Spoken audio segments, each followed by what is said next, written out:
Welcome to MINDSHOCK True Crime.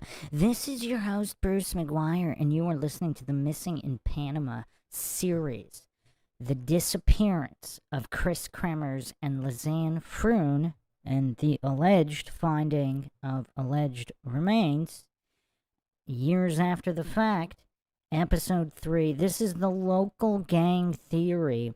The most comprehensive, exhaustive, deep dive on this case that exists in all of the interwebs, attempting to not fall for silly logical fallacies like everything in the mainstream and pretty much every other examination of this case and other cases. In typical MINDSHOCK fashion here, were locals responsible for foul play to these young women? And why the cover-up? Coincidence theorists hover around this case quite aggressively, hallucinating and pretending that no other fate could have befallen these girls other than simply getting lost. Even though there's a mountain of evidence, we've gone over many hours now in the first 2 episodes of oddities and anomalies and the sheer illogicality, because, I mean, there were searchers out there. I mean, I'll bring up all the maps and everything. I mean, the searches were exhaustive. Not to mention, this wasn't truly wilderness. There were houses and locals and back trails there. So if everything's above board and there are no nefarious locals, they would have definitely heard them. They would have seen them. They would have heard them. There's all these back trails that aren't official trails.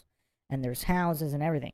So clearly they would have been found unless you would have to invoke something so insane, which I haven't heard any good argument made for how they actually were out there and not found.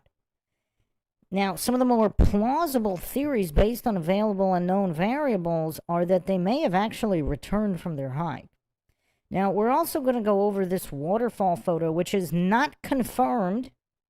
This is not a confirmed photo. It's quite blurry, as you can see. These two girls, possibly other European girls, went swimming with these 2 locals. Now, they have never been identified, so they may or may not be KRIS and LISANNE. Now, if it is KRIS and LISANNE, now they have contact with locals who may or may not be involved in criminal activities, and we'll be examining all of this and more in typical MINDSHOCK fashion. As always, if you find the podcast interesting and informative and want to help keep up awareness in missing persons cases, cold cases, unsolved cases, allegedly solved cases that aren't actually solved, obviously all victims deserve justice. A lot of coincidence theorist scum out there trying to deny justice to victims. Imagine dedicating your time and energy to doing that.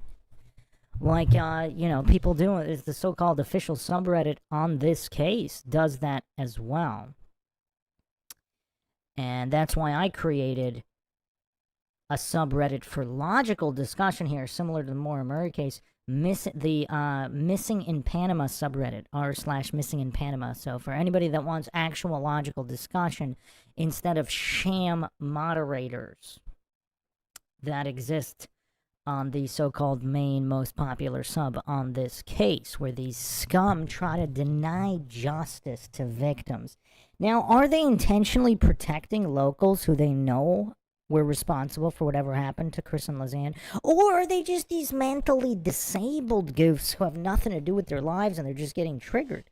Because if they truly believe that these girls just wandered off and got lost and, succumbed to the elements in some fashion, even though their bones were, or their alleged bones were cut as if by a saw, why would they continue spending all this time and energy trying to shut down theories of foul play if they truly in their hearts believed they just, wandered off, whatever, end of story for them?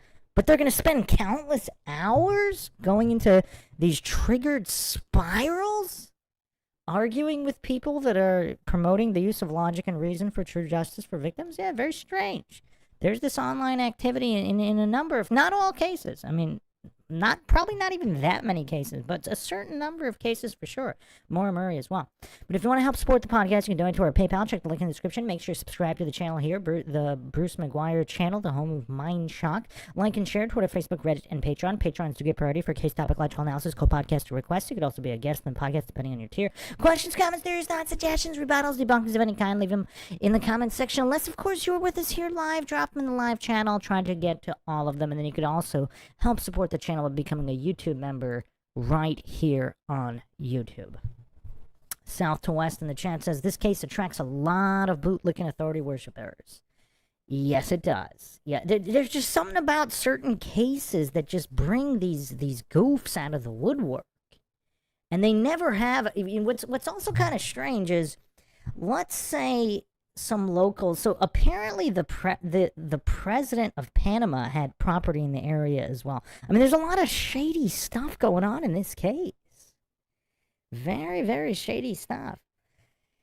So, and obviously they're trying to protect tourism. I mean, this stuff's not rocket science. But some of these goofs, like the mental capacity's just not there. It's just not there to comprehend these basics. Welcome, BB. Yes, I have been teasing this episode for too long. It's been months and months of compiling data that I am going to present here in the most comprehensive analysis of the case thus far ever. Now, I am going to play a YouTube video first, just as a quick recap, and also some body language and micro-expression analysis on Tour Guide F, and we're also going to examine familial connections between locals and what that might have to do with the case here. Welcome, Parmigiani. Also, hopefully Clark Reich joins us. Clark has spent time in the military in this area, knows the area very well. His insights were very helpful in the previous episode, so hopefully he'll join us shortly. So here is the clip from... It's a small YouTube channel, but this compilation was really well done. Let me make sure I get the channel name correctly to give full credit here. Also fair use from various clips from documentaries.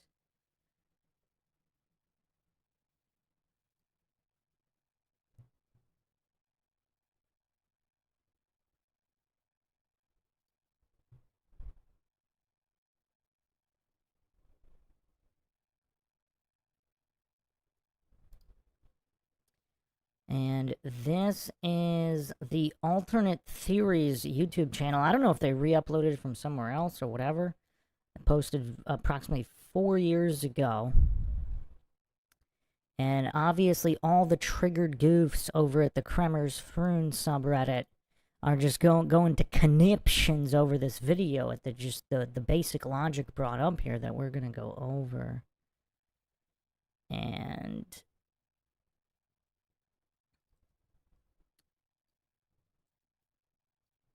And then I will continue into the analysis here because there's so much to unpack here. I mean, there's so many pieces of the puzzle here.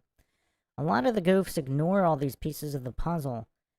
But obviously, if the case is not definitively solved and is so open-ended, no one really knows which piece could be these smoking gun here and solving this whole thing.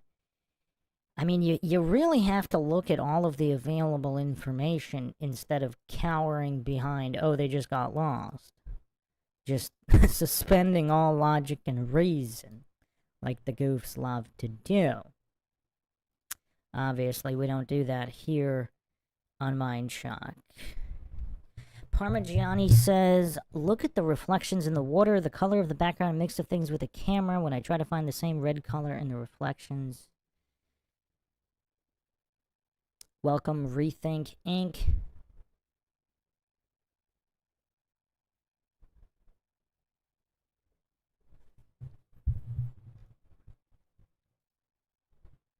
Also, we're going to be going over other local statements, and there's also a series of strange deaths of locals, and we will be examining the timeline there. I mean, there's just so much here that the gullible coincidence theorists, the mentally weak, who think they just got lost and that's the end of that, they're too terrified to actually examine all of the available evidence. Rethink Inc., this is the main MindShock channel now. I mean, pretty much, just about all of the podcasts have been re-upped. I'm sure, I mean, there's a couple more I have archived. I'll be getting those up shortly. But yeah, I believe just about the entire MindShock channel is on here, the Bruce McGuire channel. So I will go over this video here, and we will give our analysis on it. And then we will do further examination of the timeline, coincidental deaths in the area, string of deaths. Again, you don't necessarily have this with other cases. And there actually might be a smoking gun video that I was able to find, and I will release it here in this episode. So, buckle up, folks. This is going to be a long one.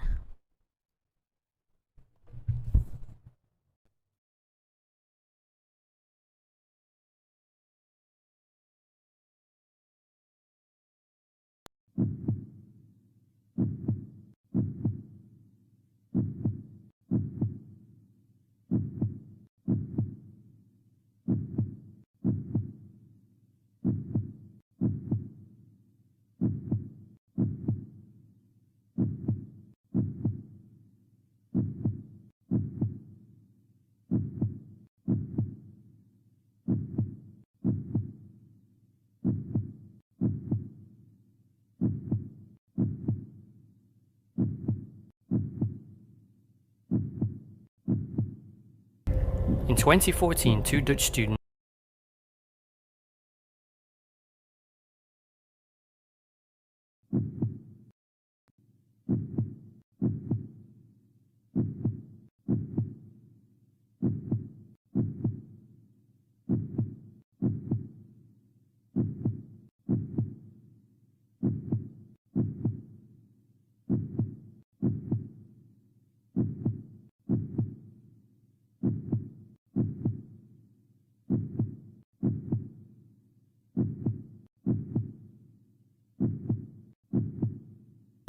In 2014, two Dutch students doing voluntary work in Panama disappeared after going on a local hike. Police found some of their remains scattered over a large area in confusing circumstances, and even more confusing, their possessions were neatly folded inside a backpack in the middle of the jungle.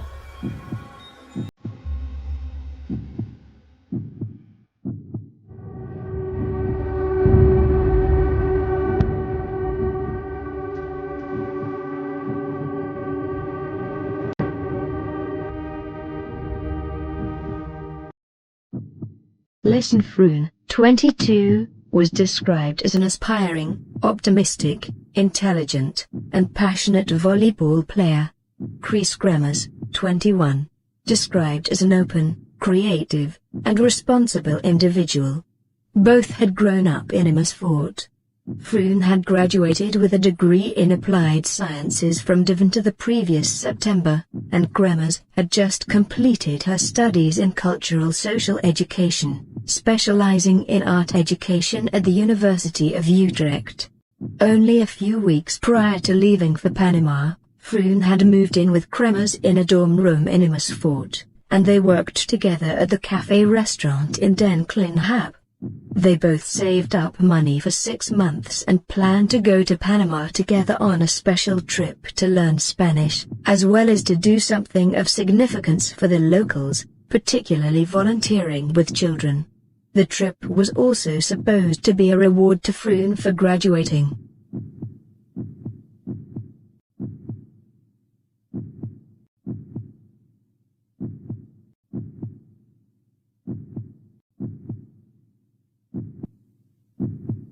Lisanne Froo'n en KRIS KREMERS gaan op 1 april via dezelfde weg naar boven. Ze vertrekken rond 11:15. Uit fotogegevens blijkt dat ze om 1 uur 's middags de top van de berg bereiken. Maar eerst, er komt toch nog een nieuwe zoektocht naar Lisanne Froo'n en KRIS KREMERS. Lisanne Froo'n en KRIS KREMERS zijn helaas nog steeds vermist in Panama. De inwoners van Boquete hebben enorm meegeleefd met de families van KRIS en Lisanne. De autoriteiten in Panama zeggen alles uit de kast te hebben gehaald bij de zoektocht naar de verdwenen KRIS en Lisanne.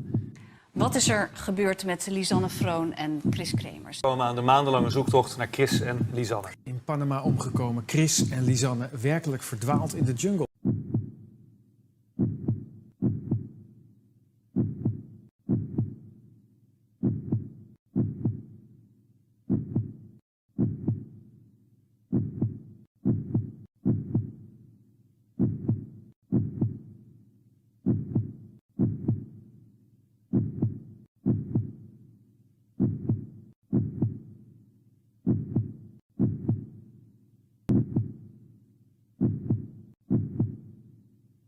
We hebben nog steeds hoop op een goede afloop van de zaak. Sinds de vermissing van hun dochter en haar vriendin KRIS zijn ze nu voor het eerst naar Panama afgereisd. Worden de 2 Nederlandse vrouwen in Panama nu vermist, maar de massale zoektocht gaat volop door. Suspected human remains and hiking boots found during the search for 2 young Dutch women. In Panama, in het gebied waar eerder al een rugzak van de 2 vrouwen werd gevonden, zijn 2 verschillende schoenen en overblijfselen aangetroffen. De familie houdt er nu ernstig rekening mee dat KRIS en Lisanne niet meer leven. De ouders van KRIS KREMERS en Lisanne Froo'n zijn er nu van overtuigd dat hun dochters in Panama zijn. Dutch university students LISANNE Frooon and KRIS KREMERS had met while working in a cafe together in Amersfoort and moved in together shortly after. LISANNE, who'd been studying psychology, was described as thoughtful, intelligent and shy. KRIS was a student of cultural social education. She was often described as extroverted, cheerful and outspoken. Both girls were avid users of social media and both kept diaries. After finishing their studies for the year, they decided to do some travelling, as young people often do, to take in some foreign culture and learn some Spanish. LISANNE had never travelled farther than Germany, while KRIS had fallen in love with South America during a trip to Peru with her family. They decided on visiting Panama and doing some voluntary work in Panamanian schools, even raising some money to buy the children of the school some toys.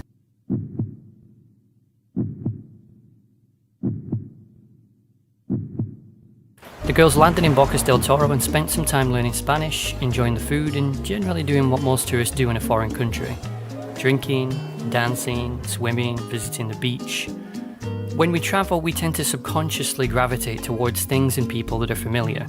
So when they came across 2 male Dutch travellers, they decided to spend quite a lot of their time in Bocas del Toro with them.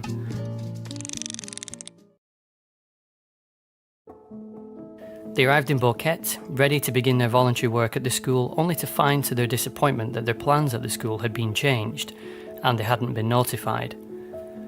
They now couldn't begin on Monday as planned, despite receiving an email on Friday from the school confirming their appointment. LISANNE was particularly disappointed and sent her parents a text. The girls had arranged to stay with a local host family in Boquete for 4 weeks, a lady called Miriam Guerra, who hosted many international students over the years.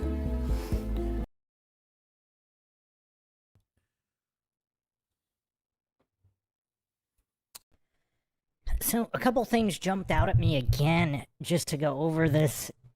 I didn't really get this feeling, and we're just going off of intuition, make of that what you will, just studying this case for dozens and dozens and dozens of hours at this point.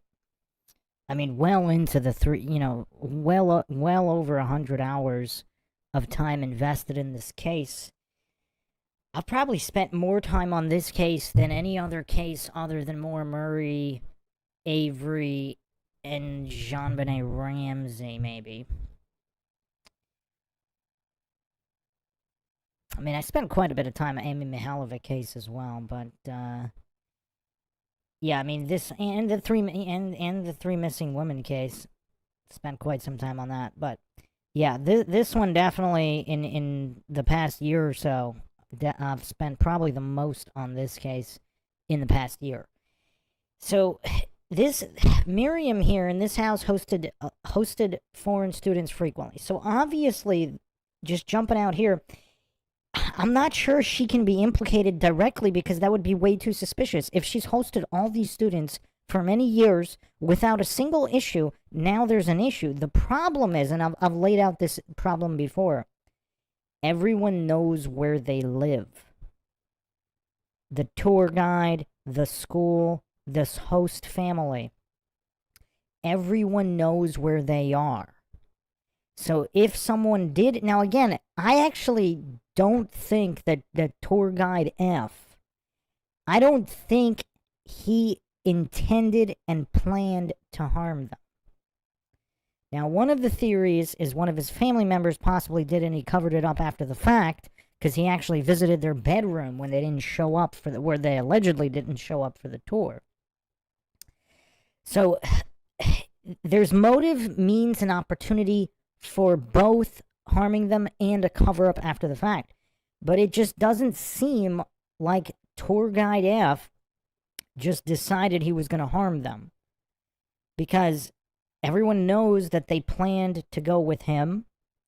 And this Miriam and this, they hosted students in the past before without incident, as far as is known. I mean, maybe there was another incident, but it is not known. As far as all the information we have is that all of these students stayed at this house over the course of years without issue. Welcome, Beacon of Truth Tarot. The other thing, just looking at videos, because I didn't spend that much time watching videos of them, but in the beginning of this documentary here, he had some videos of them. It really does seem like they were, obviously they were outgoing with fellow countrymen, the guys that they spent the time with, and they were thoroughly vetted and investigated and rolled out.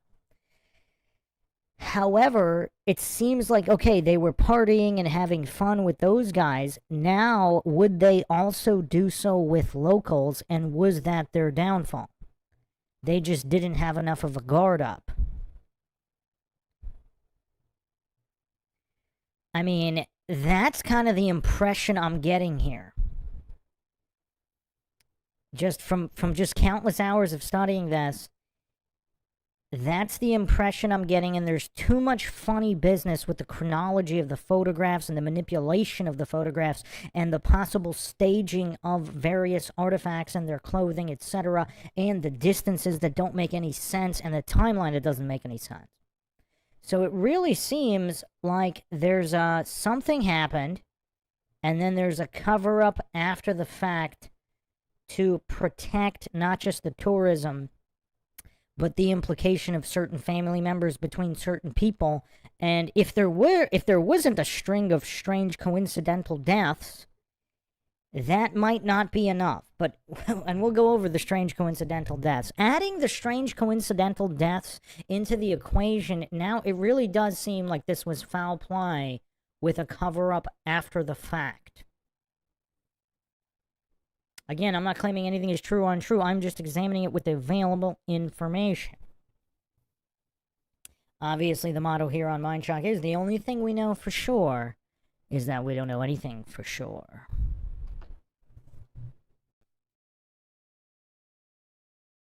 Their home for the next 4 weeks had a private room for the girls with its own entrance and key. In interviews, Miriam described the girls as restless, probably due to the recent disappointments at the school. The first evening in the home was spent separate as Kris read a book in the bedroom while Lisanne spent time with Miriam. Even with limited Spanish, Lisanne was able to communicate that they needed suggestions as to what to do with their sudden abundance of time. Miriam suggested contacting a different school to see if they could accommodate the girls, but they had already done that. Miriam noted that Lisanne coughed a lot and hadn't been feeling very well. In subsequent days, the girls would be spotted entering the local pharmacy, lending weight to the idea that one of them, probably Lisanne, was a bit unwell. After bringing the girls breakfast, Miriam learned that they had planned to wander around Bouquet a little to experience the town and find their surroundings. Photos showed them out and around Bouquet on this day, and they returned to Miriam's before sunset. They'd spent the day arranging activities for the next week or so, beginning on Wednesday, April 2nd. This was confirmed by the language school with whom they'd originally booked the trip, as they also helped the girls book the activities. They had planned to view a local coffee plantation, a strawberry farm, and visit the volcano throughout the week. But they didn't make plans for Tuesday, April 1st, because this was the day that they were supposed to start their voluntary work.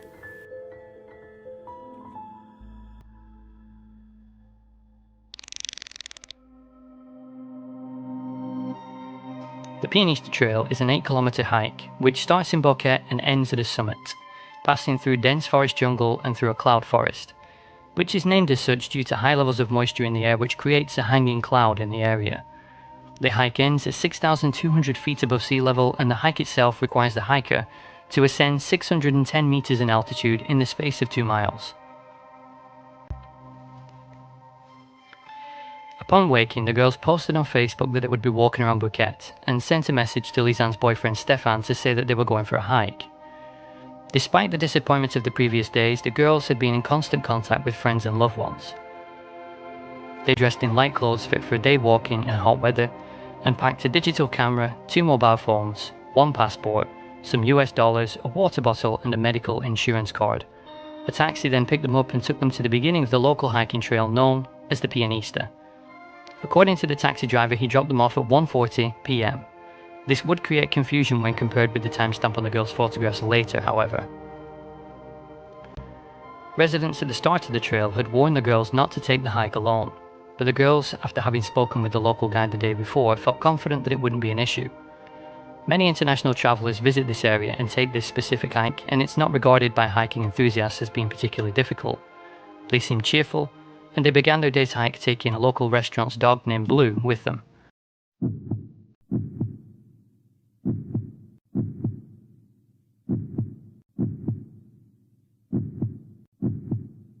When those backpacks were retrieved weeks later, they would be found to contain only a single water bottle, some snacks, a single passport, their phones, and a digital camera.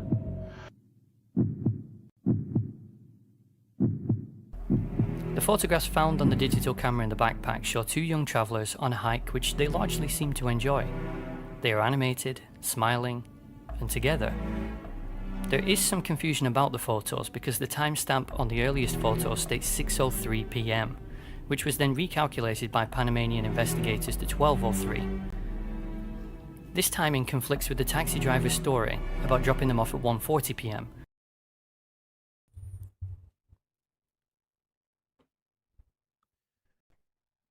So, what does everybody make of this? I mean, we're going to go back to this taxi driver in the timeline because this is critical information. Yes, BB, the dog Blue is disputed.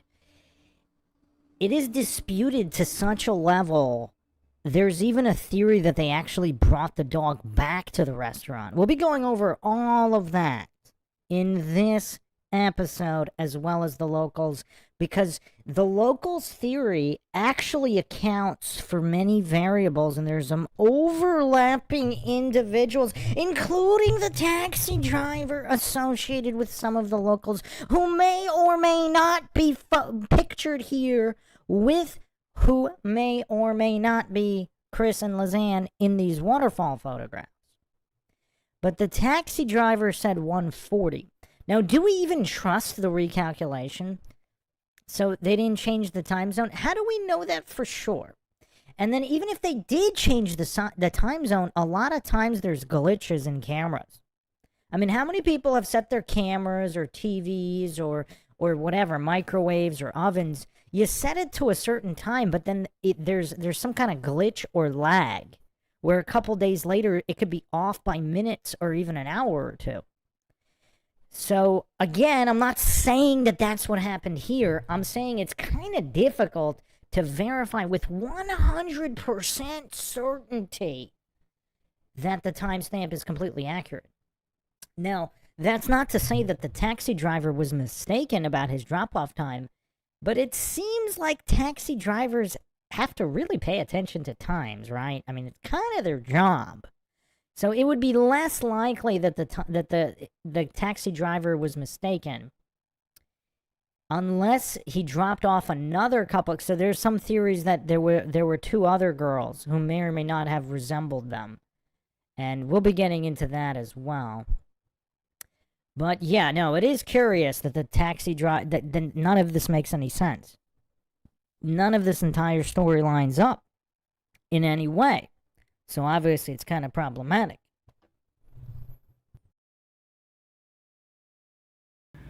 Investigators decided to recalculate the time by 6 hours under the assumption that the camera was set to the default time zone of Greenwich Mean Time, because the camera is manufactured in the UK. But if it was set to default, then why would the date be correct? Photo experts have since looked at the photos of the girls and calculated, based on the position of the sun and time of year, that the time was around 1 PM. The girls took a few photos on their journey, each one reflecting the mood of the last. Happy. According to photo number 499, they reached the trail summit at 1:01 PM. Then, at 4:39 PM, just hours after they began their short hike, a call was made from Chris's iPhone. The number she dialed was the Dutch Emergency Services number, which when travelling internationally diverts to local emergency services. Almost 10 minutes later, Lisanne's mobile phone also attempted to dial emergency services. Neither calls connected. They then switched their phones off for the next 14 hours. Photos on their digital camera from around this time show a change in the girls. While Lisanne is rarely pictured due to holding the camera, we can see Chris in 2 photos with unusual expressions and body language. Gone is the excited and cheerful posture and expressions of just hours earlier. Most strikingly, every photo now shows the girls separate, and enough distance between them that it makes it difficult to even see the expression on Chris's face. While many of the photos shown before had shown them sharing a selfie together, in every single photo after this point, we would never see them share a selfie again, and we would never see Lisanne again at all.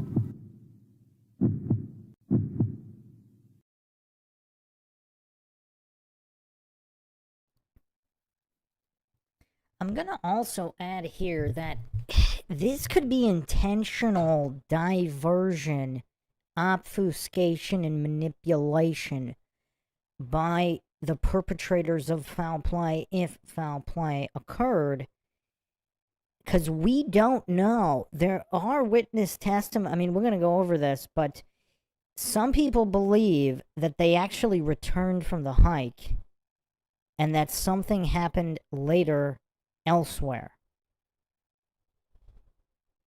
So those calls, so again, let's be logical here. Let's not fall for false dichotomy logical fallacies or circular reasoning logical fallacies. We do not have verification that these calls to emergency, first of all, were done by them, although it might have been them. We don't have any verification that the calls were made from the trail, or that they correspond to the timestamps on these images of hiking. So we have to be really, really regimented about applying logic and reason here. These emergency calls could have been made from elsewhere, not on the trail. They could have been made from town. They could have been made at somebody's home. They could have been made anywhere. They could have been made way off the trail and not corresponding to the timestamps of them where they were supposedly on the trail. Let's just keep that in mind as we dissect all of this.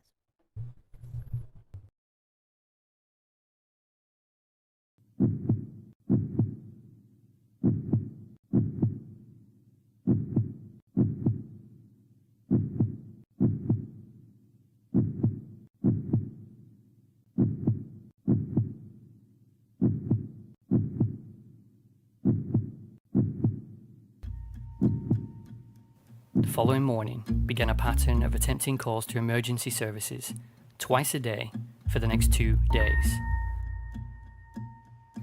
There was only one time when the call actually connected, 6:58 AM, April 2nd, when Lisanne's Samsung connected for approximately 2 seconds and then abruptly disconnected. It's unknown what the reason for disconnection was, but given they were hiking in the jungle, it's very likely it was due to poor network coverage. The phones would periodically be switched on and off between April 3rd, 4 p.m. until April 11th to search for a network connection. They never found one.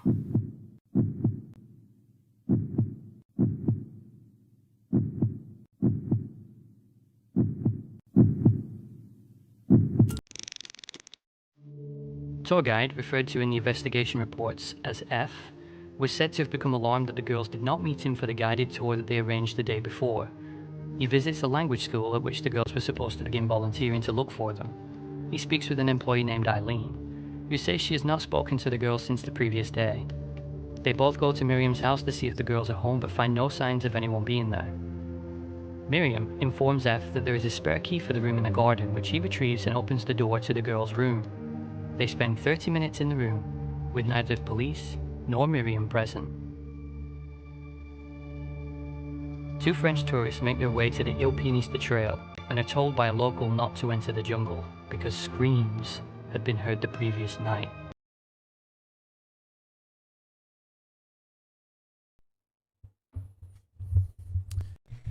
So once again, just to recap, so tour guide F spent a half an hour in their bedroom, unsupervised by anyone.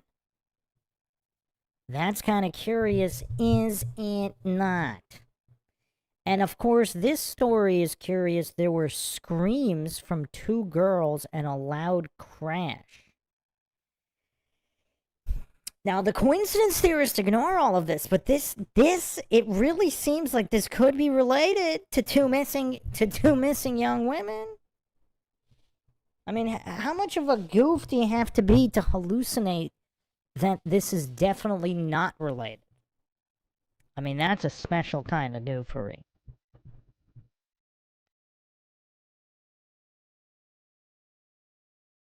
Tour guide F begins the search of the area for the missing girls and notifies the police hours later at 5 p.m.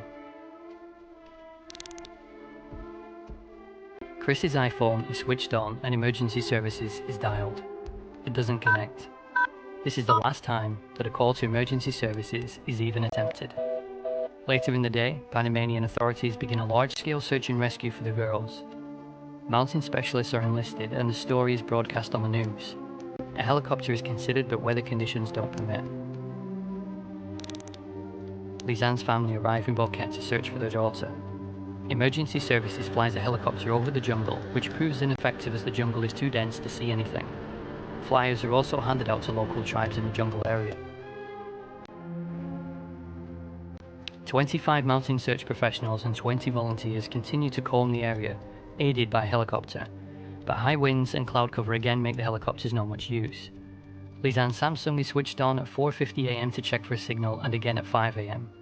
Its battery is then empty and it never turns on again. At 10:50 a.m. Chris's iPhone is switched on to check for a signal. At 1:42 p.m. it is switched on to check for a signal again. Except this time, the incorrect security pin is used so the phone does not unlock. The language school in Boquete offers $2,500 reward for the lead which finds the missing women. This is a very significant sum in Panama. At 10:26 a.m. and 1:37 p.m, Chris's iPhone switches on again to check for signal. But both times, the incorrect PIN is entered so the phone does not unlock.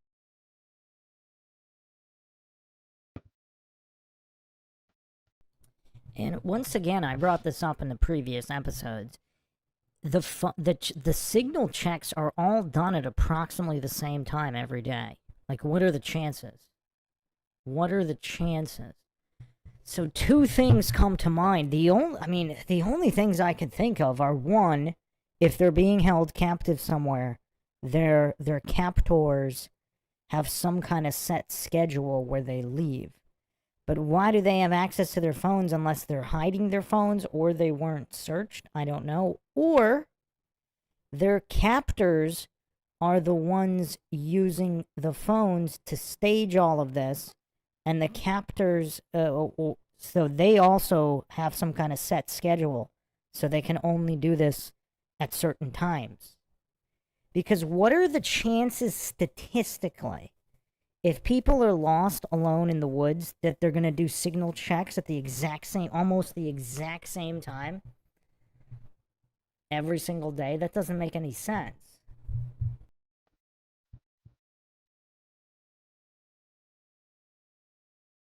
Lock. Panamanian President Ricardo Martinelli goes on live TV to address the issue and assure people his country is doing everything it can to find the girls. Rescuers are now searching areas in which ropes and climbing gear is needed due to dangerous terrain. Around a dozen more attempts at using Chris's iPhone are made, but each time, the incorrect pin is used and the phone remains locked. Chief of the Rescue Services states that his team has extensively searched every zone in which the girls could have been, covering 25 different jungle routes and found no evidence of them whatsoever. He also states at this stage that he feels the girls are not lost, and that it's more likely something else happened.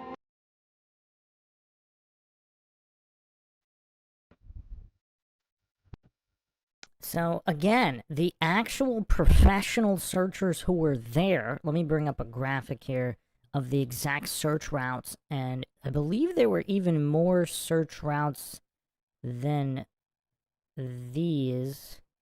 So you see in red here, these are the search routes.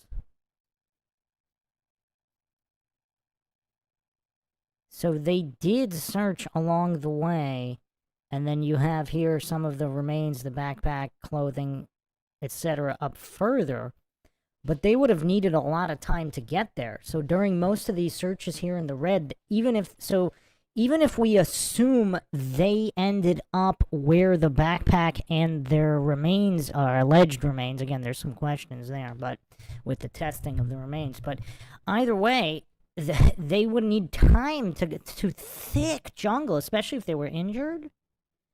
So if their remains and the clothing didn't find their way there, and they were actually alive and made it all the way up, look at the search routes here in red. And this also does not include all the locals in the area who are constantly coming and going. And they have, you know, little huts or little homes there all along the way here. This isn't complete wilderness. That's what kind of leads me to lean heavily into some kind of foul play theory where they weren't even in that area. Now, if there weren't all those locals there, then yes, that would open up the possibility. But when people are constantly coming and going through the back jungle there, they would have heard them. They would have seen them. Not to mention all of these extensive searches. So the river does flow up in that direction. So if there remains, backpack, etc., flowed there. But again, there's also questions about that. On exactly, because supposedly they were found neatly folded, by whom, how, etc. But anyway, the searcher here is saying they're not in the area. Now, we don't have his record. We don't have this searcher's record. So we don't know exactly how good he is. But if this is a local professional, he swept the entire area extensively. He believes they're not there, and something else must have happened. Very interesting.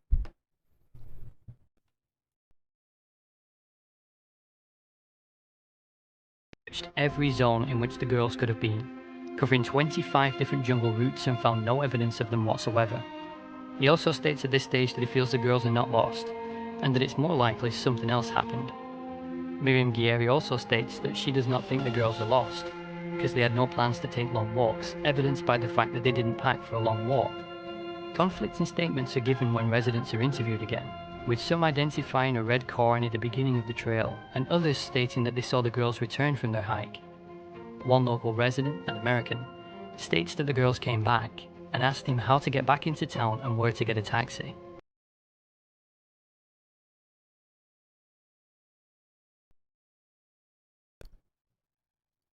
So this is major here. So the coincidence theorists, the devout coincidence theorists, they're maintaining that all these witnesses saw two other girls and not Lisanne and Chris that came back from a hike at that on that day around that time. But if these witnesses are not mistaken, these girls came back from the hike. Which means something else happened.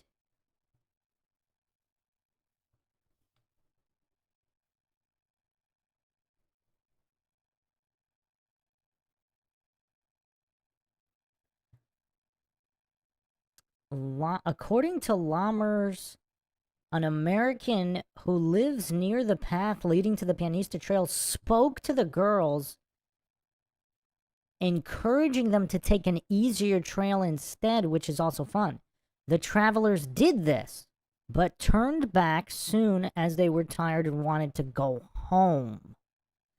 Lisanne and Chris then went to sit near the road at the hostel, spoke with the owner. Another man who owns a nearby shop saw them walk past. We are not 100% sure it was Lisanne and Chris, but it does seem that way. The travelers were described as two young backpackers who spoke English with an accent. After that, no traces left. Nobody saw them get on a bus or a taxi. Lammers says Boquete is a small town and a safe one. Lammers claims she never has to warn travelers of danger and people are not robbed on the streets during the day. 2 German tourists once got lost in the forest and stayed the night with an Indian before turning back the next day. That's interesting. Lammers does not believe the girls are still in the forest, as it has been thoroughly searched. She does not want to speculate further, however. That sounds like she knows something, or she thinks locals might be responsible. So there's actually an American who lives there near the path. That's curious as well. So if it wasn't them, I mean, you would think at a case of this magnitude, I mean, this isn't some obscure case now. I mean, this is getting international attention all over the news, etc.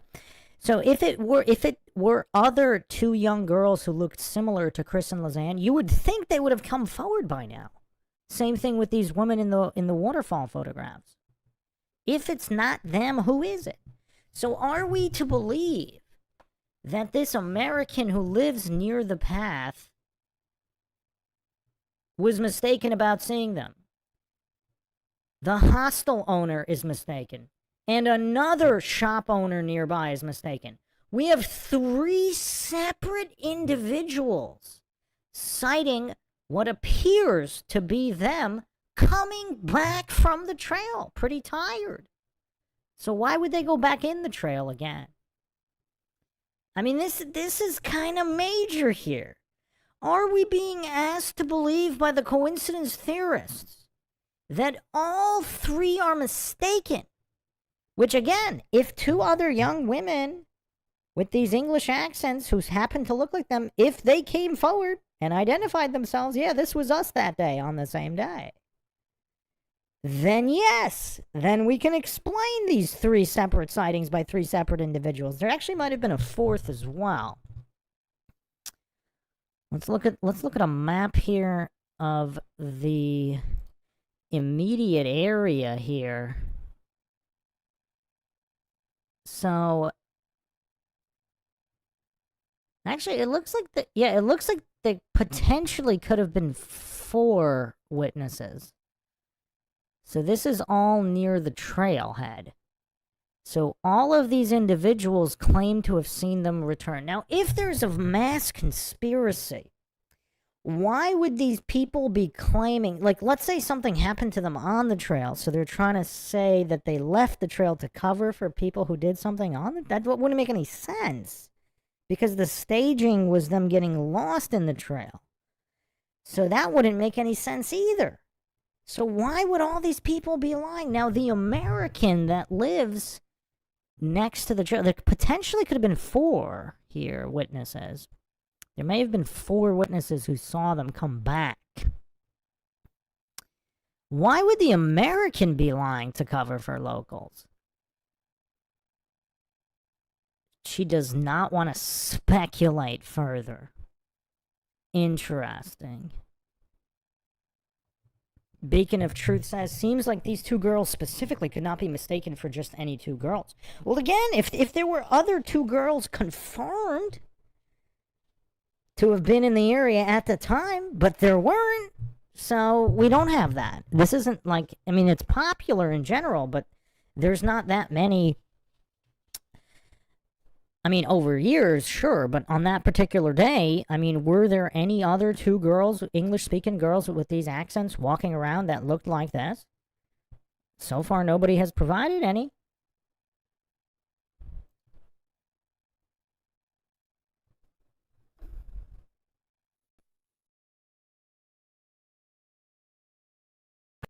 And asked him how to get back into town and where to get a taxi. All of these leads are ignored by investigators.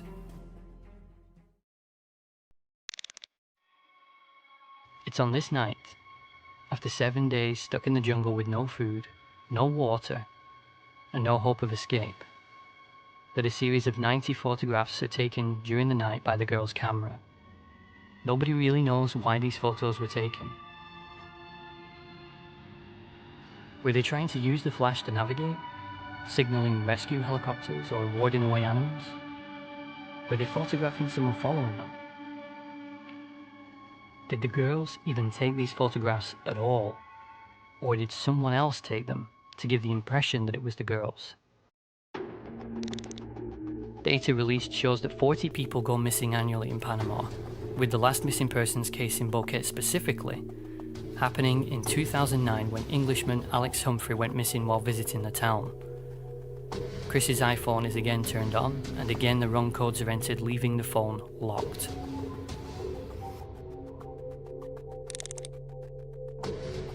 Reports state that girls bought large quantities of anti-mosquito products in the pharmacy on the day of their disappearance.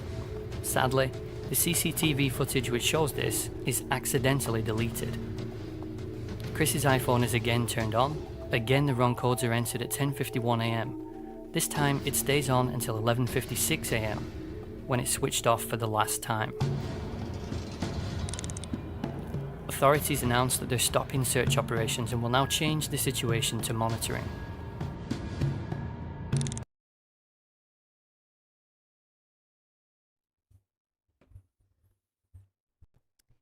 I also can't help but think, who's the owner of the pharmacy with the CCTV? Are they related to the locals in the theory, in the foul play theory, and that's why they deleted the footage, because the girls were not alone, or because maybe somebody was following them or watching them in the footage? I mean, it's always coincidental when the last CCTV footage is not presented or alleged to have been deleted. I mean, you have, look at the Delphi case with Keegan Kline supposedly hanging out at the Marathon gas station, and they couldn't get the security footage from the gas station? I mean, that's insane. Not to mention the Moore Murray case. Whatever happened to the liquor store footage? Where's that footage? I mean, it's just pretty weird. Pretty weird.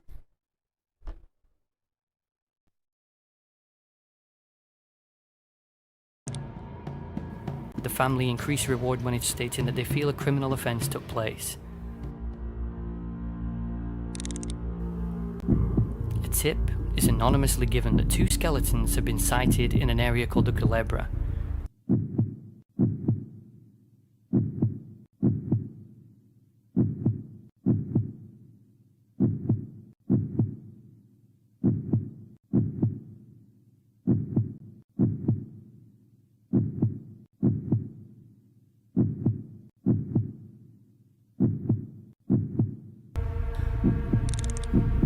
Betsaida Piti is now leading the team.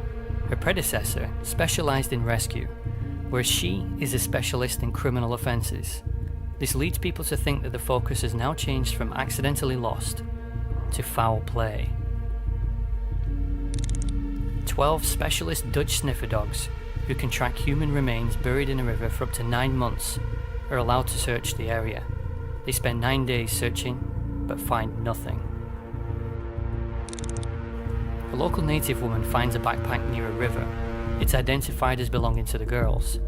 Miraculously, all items inside are intact after spending 2 months in a dense jungle near a river and with constantly changing weather conditions, including heavy rain.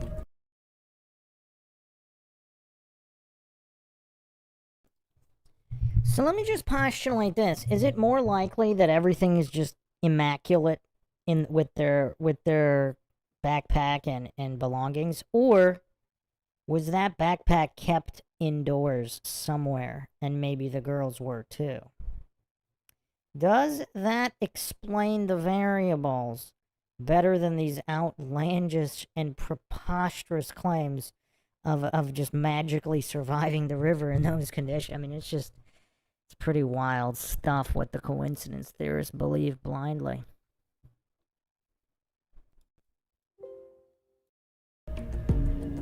Inside are the girls' mobile phones, the digital camera, $83, the girls' bras and sunglasses, and an empty plastic water bottle. After searching the camera, police can now confirm the girls did visit the Pianista Trail, something they could only postulate before. Officer Petey confirms that human remains have been located by local tour guide F near Rio Culebra. The remains include half of a pelvis, some pieces of tibia and fibula bones, and 2 shoes, one of which does not belong to the girls. Inside the shoe, which does belong to the girls, is an entire foot. Forensics state that the tightly laced boot could have preserved them this way. All the bones and fragments are found scattered over a fairly large area and are always found by locals.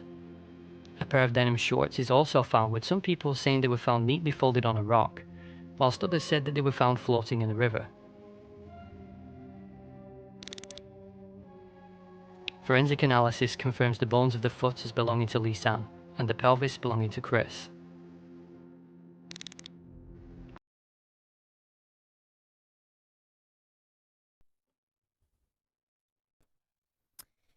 Alright, perhaps this is the time for a major mind shock. Who thinks the shorts were not even hers? Let's examine this, because this theory kind of got my attention a little bit. Because at first glance, so these are the shorts. So at first glance, it appears, they appear to be identical. However,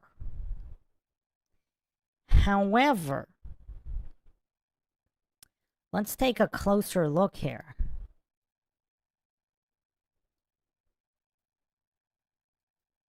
Let's see if this matches what she's actually wearing.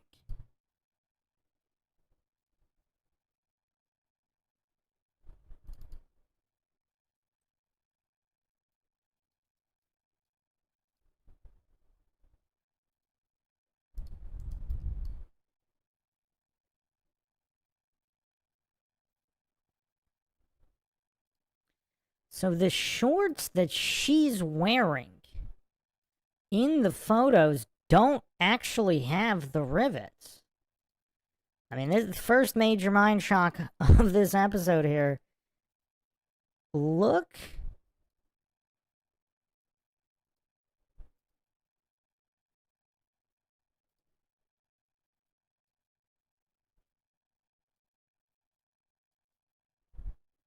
Alright, let's get this image here.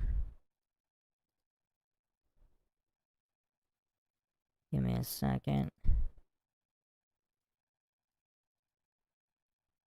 So these are the shorts that she's wearing. Are those the same shorts? It appears the shorts that she's wearing do not have those rivets. They are a different style.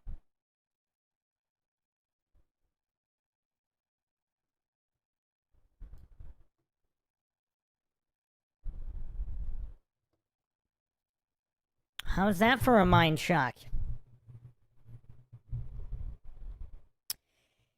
Because people were saying, like, it's just so outlandish for this mass cover-up, but what if there are different people covering up different things of various competency levels? Let's say a certain local or locals did something to them and got rid of them. And they don't have the original shorts anymore. Now they want to plant stuff really far away from wherever the crime actually took place. So they just find the closest thing to her shorts that they can.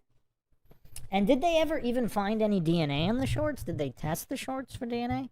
Why do these shorts look different than the shorts that she's wearing?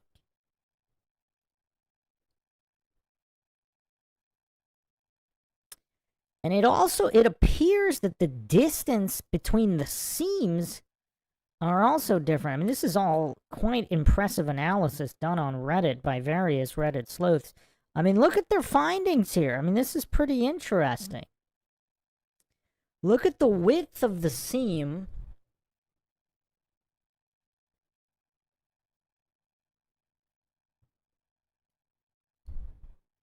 It looks like it's double the size. That's quite curious.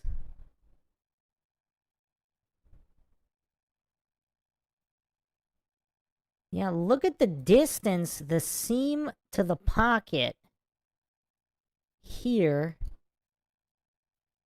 Look at those added lines here.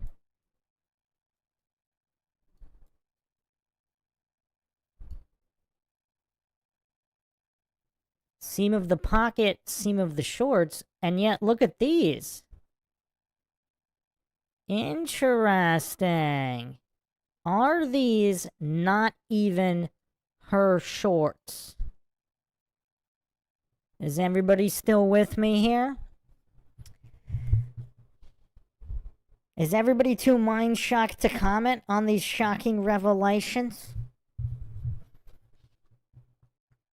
What does this mean? If these are not her shorts, what does this mean?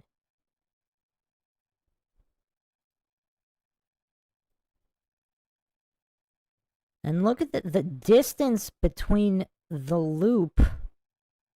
I mean, obviously they're crumpled here, laid flat. But it looks kind of weird. Look at the distance here also. Look at this. Give me a second here.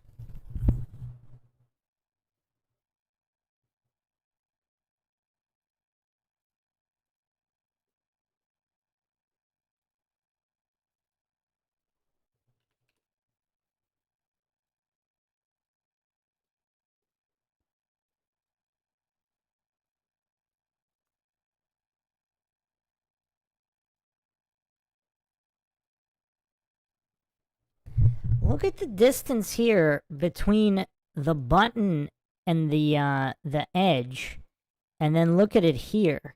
The button is right next to the edge on the shorts that she's wearing, but on the found shorts, it looks like there's quite a distance here, almost double the distance. A lot of this doesn't add up here. This looks like different shorts. I mean, these look like different shorts.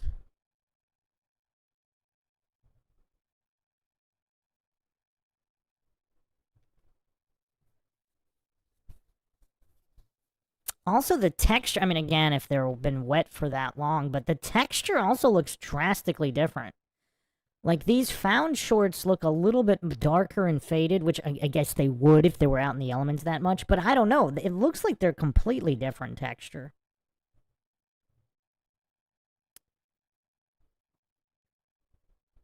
Beacon of Truth says this many anomalies is evidence of a cover-up. I mean, this is just shocking. This is shocking. Now, this stamp here that is highlighted here in the orange square, it looks like some kind of logo was removed, doesn't it? It's like they couldn't find her exact shorts because she doesn't have a logo here. So it looks like there was a logo here. They removed the logo and just hoped nobody would notice because they, you know, at first glance, the shorts are similar enough. But once you actually start looking at the width of the seams and the distances between the buttons and the edges and the seam, I mean, everything is different here.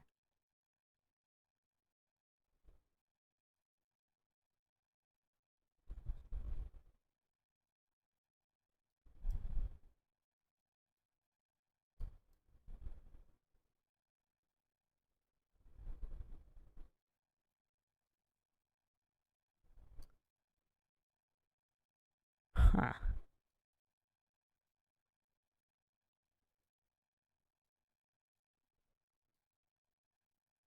I don't know. These look like different shorts to me.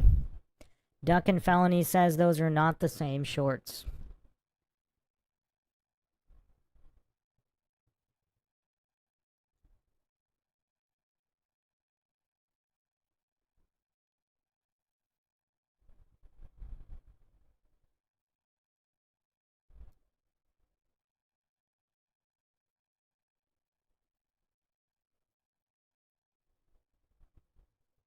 So people actually discussing this on Reddit, they say that these shorts are the found shorts are H&M shorts, and that's what the logo was, and the logo was removed to try to match the shorts that she was wearing.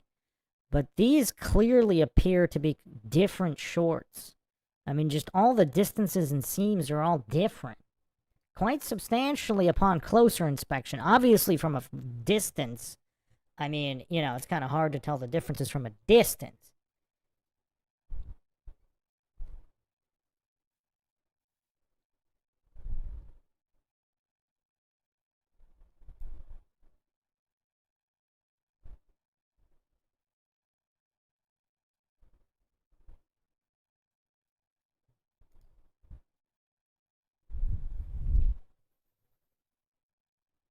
People actually found some shorts, because some shorts don't have the rivets.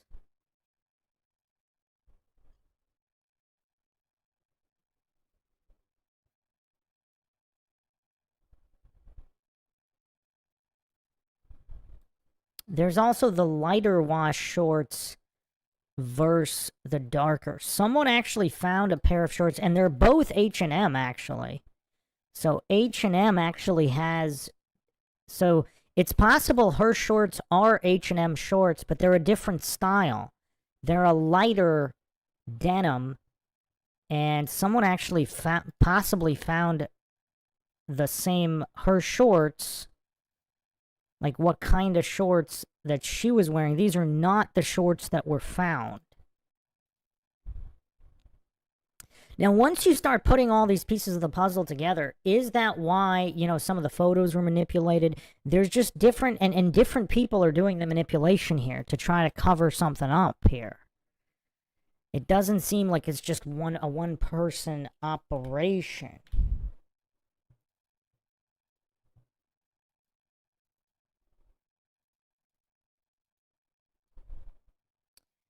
So these shorts look a lot more similar to the ones she's wearing. Might not be the same color, but the style here.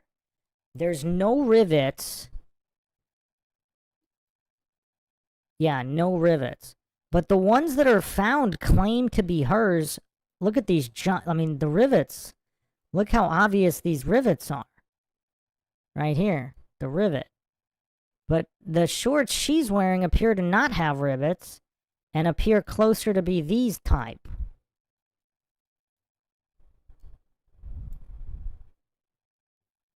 So these may possibly, actually I don't know if these are the exact shorts she's wearing. They might be. It also has this particular...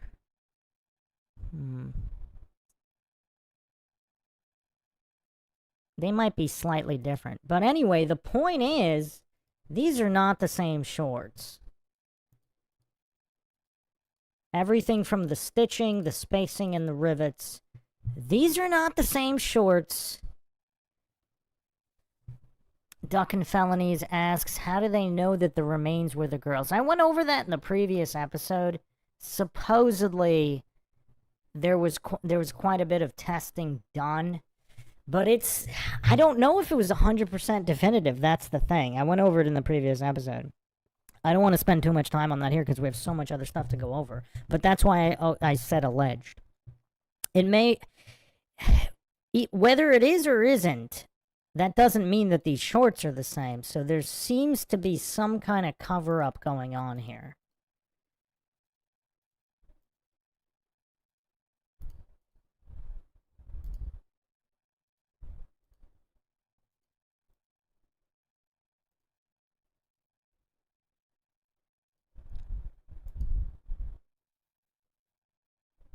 I mean, just be ready for the mind shocks, because they're not going to stop coming. I mean, there's so much here to go over. I mean, I don't want to make this episode 10 hours long, but we got a lot to go over. There's a lot coming, and we're going to attempt to connect a lot of dots here.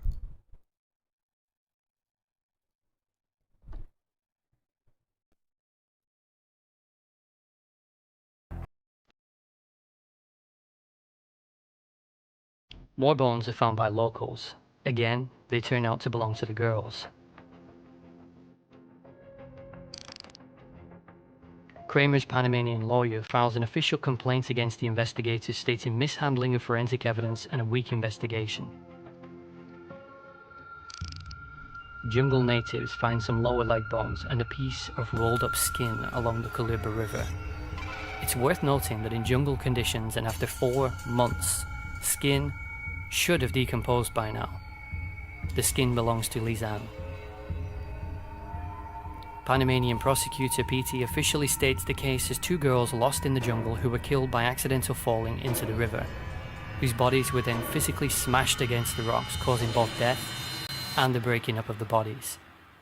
She uses X-ray analysis of the foot, which shows a metatarsal fracture, as the basis for this fall conclusion, also stating that some of the photos at night are taken near a cable bridge over the Calibre River, where some remains were found. The case is officially closed.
Okay, I don't remember this detail. So the school, they were supposed to stay at the school?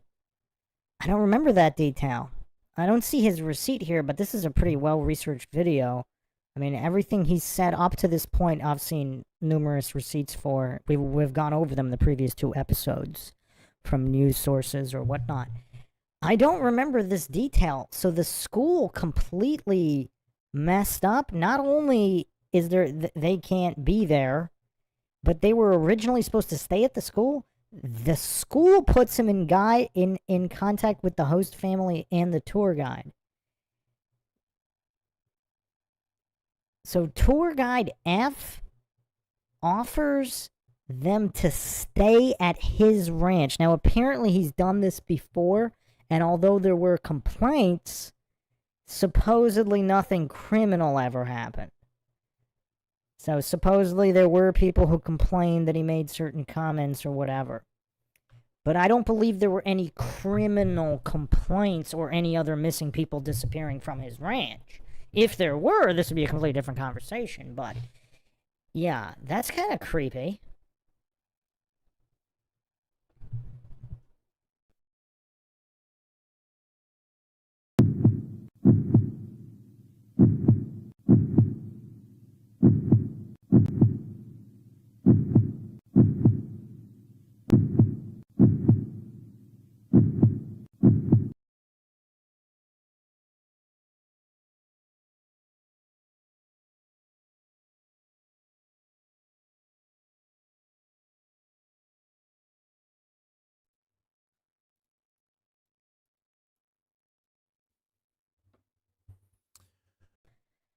So, Ingrid Lammers, the owner of a Spanish language school in the same region, said that she thinks they were there and returned?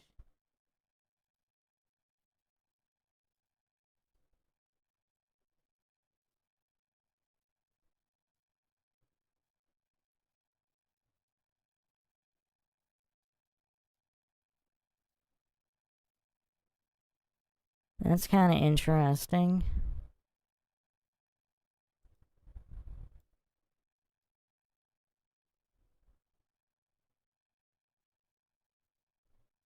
Here's a post of hers on Facebook, April 5th, 2014.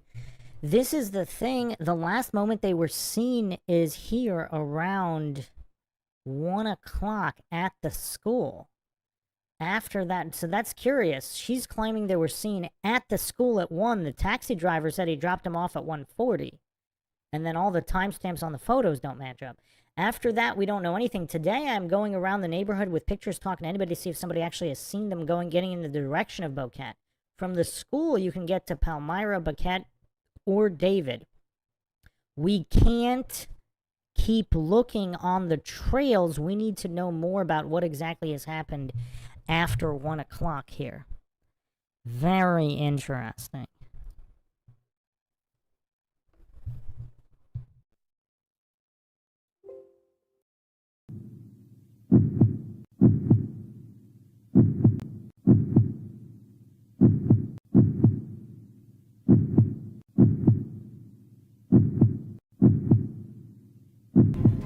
One local resident, an American, states that the girls came back and asked him how to get back into town and where to get a taxi.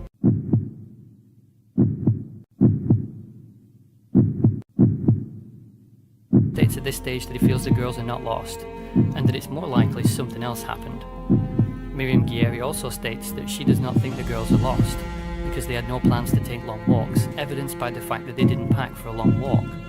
Conflicting statements are given when residents are interviewed again, with some identifying a red car near the beginning of the trail, and others stating that they saw the girls return from their hike. Chief of the Rescue Services states that his team has extensively searched every zone in which the girls could have been, covering 25 different jungle routes, and found no evidence of them whatsoever.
Qué lamentable cómo se vaya a perder una muchacha por este sendero que era tranquilo antes. Que nadie sabía que iba a pasar eso. Y eso pone a la gente a pensar y mucha gente ya no quiere subir por ahí porque piensa que todas las veces que suban algo le van a pasar.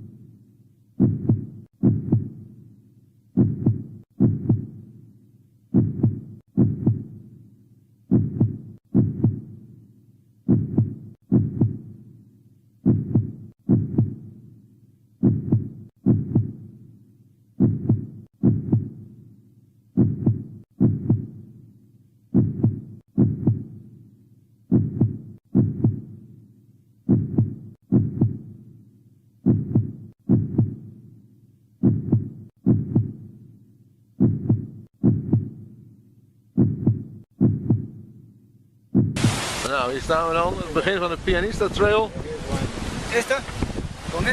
Alle rugzakken en equipment uitpakken. En dan gaan we beginnen. Het is 5:30. Nou, we zijn nu ongeveer een half uurtje de Pianista op. Het wordt wat lichter. Dus we kunnen wat beter zien. En ja, dit is waar die meiden liepen. Ongeveer om 12 uur op 1 april. 5:15. We komen nu dichtbij het pad waar het bos, de jungle begint. We zijn even een kleine pauze aan het nemen. Maar hier is het pad nog erg makkelijk te lopen, dus we houden het nog wel even vol. We zijn nu ongeveer een uurtje onder de top van de Pianista. We hebben even een kleine pauze. Het pad is nog steeds erg duidelijk. En het is goed te doen. Ik kan er niet vanaf vallen hier. Maar we weten dat dat ook niet gebeurd is. Dus, oké.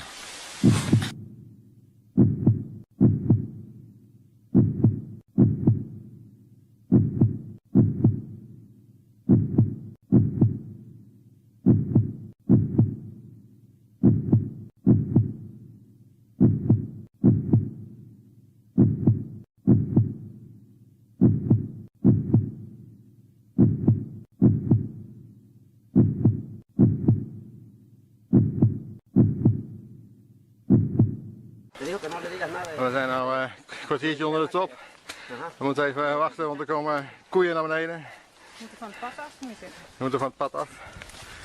We staan nog even de koeien voorbij.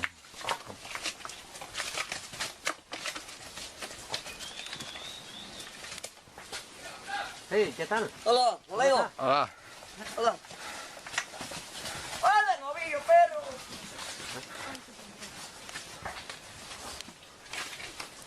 Oh, uy, uy, uy, oh.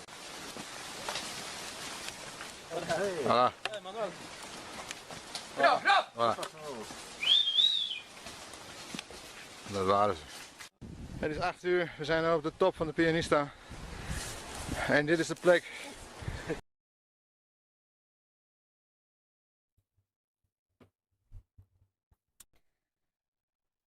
So the people that think Tour Guide F is trying to control the narrative here, he says something in Spanish here. Did everybody see this?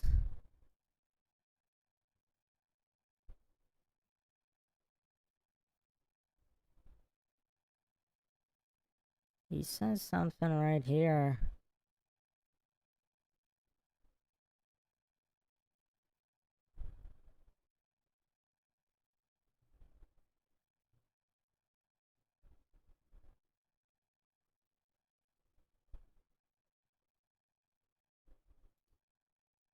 Don't say anything about. So he's telling this other guy not to mention something. Why would he say that? Huh.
We had some lag. We should be good now. So yeah, there appears to be a few moments. Yeah, BB, we were just lagging a little bit. Everything should be good now. Nothing was missed. I stopped it here and I was just skipping around through the video. It appears that Tour Guide F, on numerous occasions, he appears to try to police what people are saying. Which is kind of cute. I mean, I don't know what to make of that.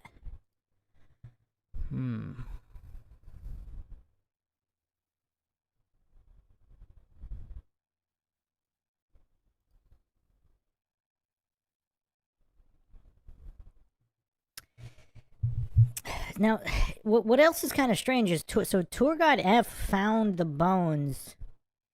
So they had cadaver dogs out there that didn't find anything. And then somehow Tour Guide F found them.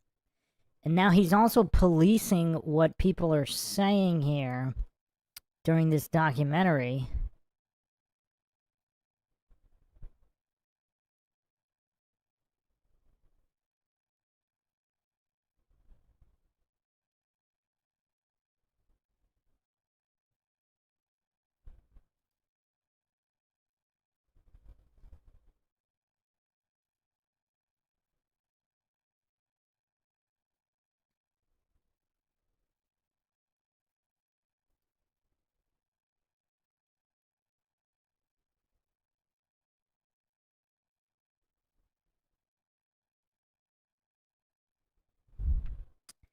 Just give me a second here. I'm trying to piece a few of the things together. I mean, this is just... I don't think it's as simple as Tour Guide F, you know, killed them and covered it up. It just, that doesn't match the variables here. But he might know something, and he may possibly have had something to do with the cover-up.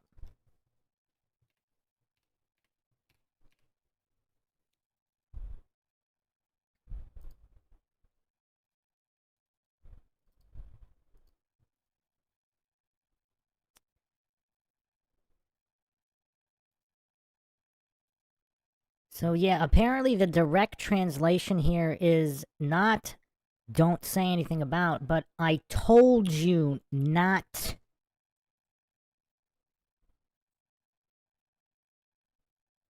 to tell them anything," with with a suspicious, annoyed tone. So here the translation is don't say anything about, but a native Spanish speaker, I don't speak Spanish, if anybody here speaks Spanish, they can confirm this. Supposedly, Tour Guide F at this moment is saying in an annoyed fashion, "I told you not to tell them anything," as the parents of the girls are hiking through here. "I told you not to tell them anything." What does this mean?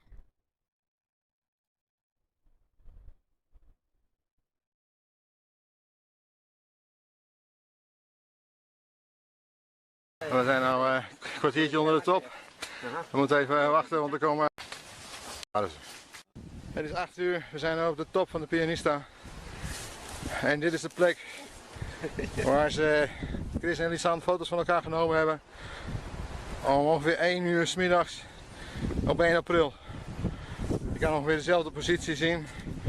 Chris stond hier. Bij die boomstam ongeveer. En achteraan het open veld. Dat is nu bewolking, dus dat kun je niet zien. Maar dit is de plek waar om 1 uur die meiden foto's van elkaar hebben genomen. Dit is de top. Een open plekje. Van hier het pad weer verder naar beneden loopt. Ja, dat is geen... En dit is het pad waar we naar boven gekomen zijn. This is a little one? No path? No. There's only... I finish here. Ja. It's a step area. Er is maar 1 pad wat je kan nemen vanaf hier. En dat is het pad wat nu op de camera te zien is. Dus we lopen zo naar beneden. Er is nog een foto gemaakt. Een stukje verderop. Oké, dus top Pianista. Je kan hier niet fout lopen, dit is het enige pad verder. Met goed weer. Nou ja, dat was het begin april natuurlijk. Nou, we lopen nu naar beneden. Van de top van de Pianista aan de andere kant naar beneden. Maar je ziet, dit is het pad. Met allemaal rots omhoog eromheen.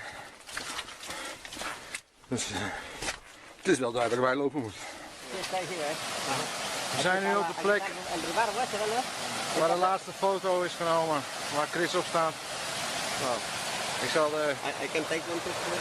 Dit is de foto waar Chris op staat om 2 uur op 1 april. En dit is dezelfde plek. Het is duidelijk te zien aan de andere kant van waar het pad doorgaat. Je kan nog steeds maar één kant op eigenlijk. Ja.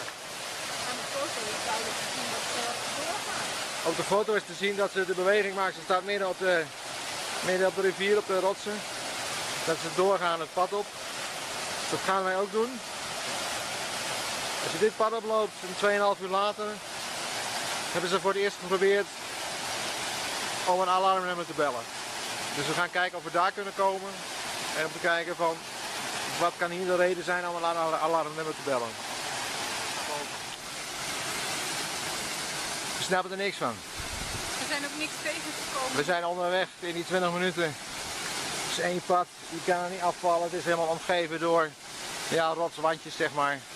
Als je daar valt, dan val je tegen het wandje aan en loop je weer verder. Er is ook niks waar je in kan vallen of uit kan glijden. En ze gaan niet van het pad af. En de weg op hier, nou ja, is één pad. Je kan niet van het pad af. Je kan niet, er zijn geen splitsingen, er zijn geen andere wegen. Je kan alleen maar, als je het pad doorloopt, ja, dan kom je hieruit. En dat is het. En als je het pad door wil lopen, dat is ook helder, dan moet je daarheen. Er is ook maar één weg. Maar goed, het is dus nu, even kijken, 35 minuten vanaf de laatste foto. Dan ben je hier. Dus ja. Geen enkele rotswand gezien, niks waar je in kan vallen, niks waar je uit kan glijden. Het is een volstrekt raadsel. Wij denken dat tussen hier en de plek bij de rivier, waar die laatste foto van Chris is genomen, dat daar iets gebeurd is. Het volgende contact qua foto's was op 8 april op het pad. Dus als je daar voor een dag of 10 zit, ja, kan niemand langskomen, maar je weet dan ook welke kant je op moet. Om gewoon weer terug te komen bij de Pianista en in het boeket. Er is geen enkele twijfel over. Het is maar één pad heen en terug. De enige... Het is maar 11:15. We hebben nou ruim weer even kijken. 1,5 uur gelopen. En we zijn nu bijna bovenaan op de volgende berg. En ja, we komen steeds meer tot de overtuiging dat ze hier helemaal niet geweest zijn. Het lijkt ons zo sterk. En anders maak je dat. Nou, dat is ook nog.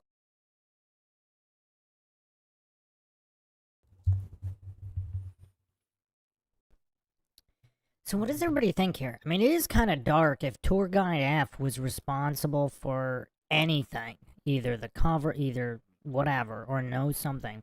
He's the one leading the parents here on this trek. I mean, what do you see in his face? Is it pain? Is it deception? To me, it almost seems like he doesn't want to be doing this for whatever reason. I mean, it's hard to tell. I mean, obviously with these camera angles.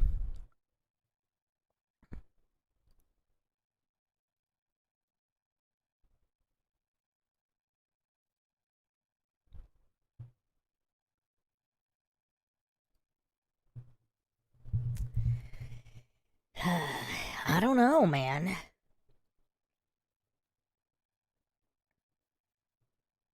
If I had to just take a guess, I mean, I'm not getting the impression that this is some kind of murderous psycho. However, it definitely seems like he might know some things. He definitely looks like he might know something. And this is kind of hard to watch. I mean, look at just the facial expression, just the amount of pain here. I mean, this is kind of hard to watch. I would like to know what the parents' impressions were. I mean, they believe that the girls never they didn't just keep going. I wonder if their intuition, what does their intuition lead them to believe that there was some kind of foul play? They returned from the trail and there was foul play? And there's all this funny business with the timestamps and all this other, you know, the shorts and all that stuff. I mean, it's really hard.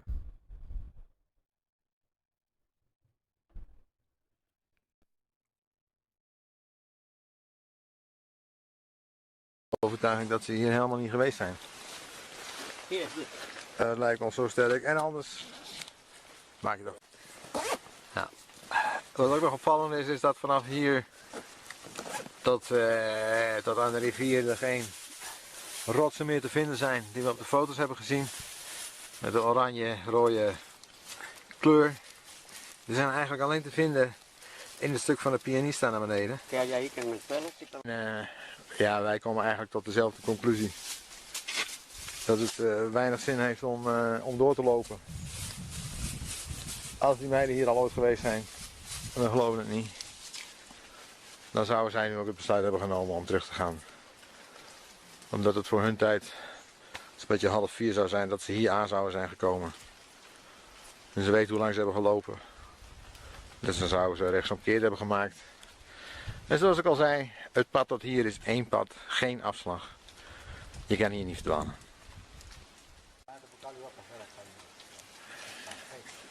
Ja, we gaan weer terug. Het is ons wel duidelijk eigenlijk. Nou ja, wij geloven niet dat ze van het pad af is gegaan. Dat geloven we echt niet. Nee. Nee, precies. Zo stom is ze niet. Zo stom is ze niet. En je moet hier echt moeite doen om te gaan verdwalen. En dat gaan ze echt niet doen. Nee. Als ze wat gebroken zouden hebben, zouden ze zeker op het pad blijven. Ja, en er zijn ook langs het pad geen steile hellingen of ravijnen waar je in kan donderen en daar dan niet meer gezien wordt. Het is goed om het zelf gelopen te hebben nu. Het hele stuk. En we zien met onze eigen ogen dat je gewoon geen kant op kan als je op het pad loopt.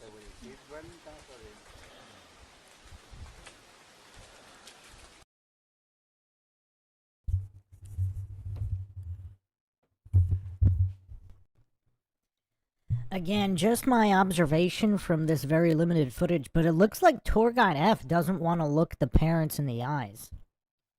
It's like he's always looking away. Did anybody else notice that? It's like he does a quick glance, but he doesn't, it's like he doesn't want to maintain eye contact with any of the parents.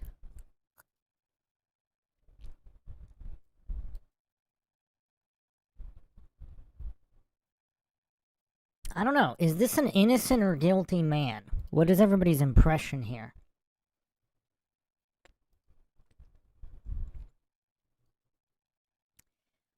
I just see him always glancing away from the eyes of the parents. Like, he looked in the cameraman's face a few times, like, especially in this clip right here. Like, they're talking. He'll glance in their direction, but it's like he doesn't want to maintain eye contact with the parents for some reason. Like, he'll glance and then he'll always look away. Almost like he's curious as to what they're thinking, but he just doesn't want to maintain eye contact. Is that the behavior? I don't know. I'm just not again, this is just my read here. I'm not claiming it's true in any way. I don't think he killed them.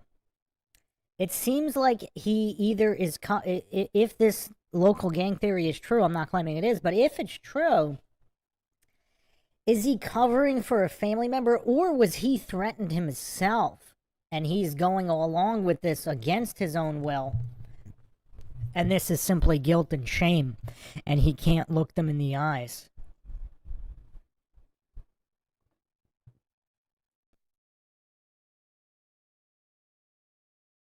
En dat gaan ze echt niet doen. Nee. Als ze wat gebroken zouden hebben, zouden ze zeker op het pad blijven. Ja, en er zijn ook langs het pad geen steile hellingen of ravijnen waar je in kan donderen en daar dan niet meer gezien wordt. Nee. Het is goed om het zelf gelopen te hebben nu. Het hele stuk. En we zien met onze eigen ogen dat je gewoon geen kant op kan als je op het pad loopt.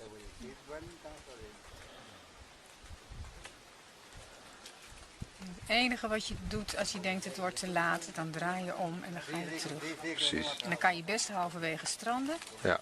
Maar dan nog blijf je op het pad. Blijf je op het pad, overnacht je daar, hoe dan ook. En dan gaan we verder. Ja. Tja, als ze wel terug zouden zijn gelopen, terug de Pianista over, dan zouden ze om 4:30 van de eerste noodoproep ongeveer hier geweest kunnen zijn. Het is wel een beetje open plek, dus in die zin zou je kunnen proberen om een oproep te doen. Ik heb hier zelf ook geen bereik. Boven de Pianista wel.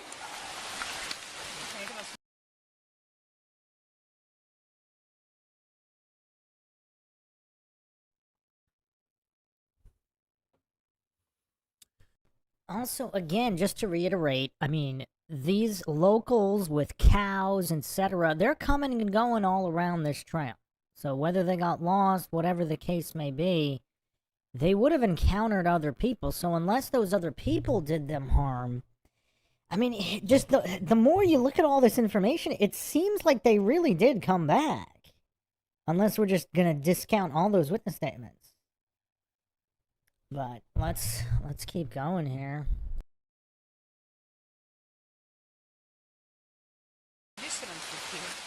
Nou, op een gegeven moment was die heel constant.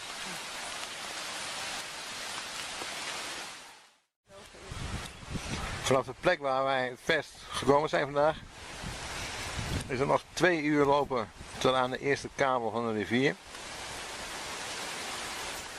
1 uur.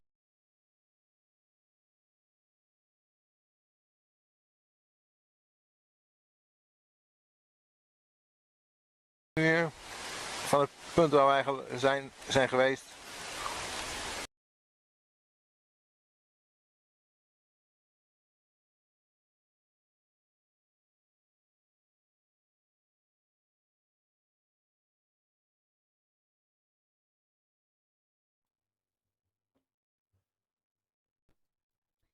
Does anyone know who this guy is? I don't know. Something about this guy looks a little strange. I don't know why.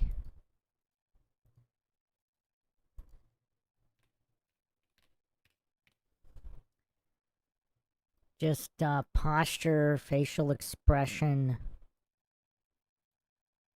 I mean, look at his expression here. It's a little bit strange.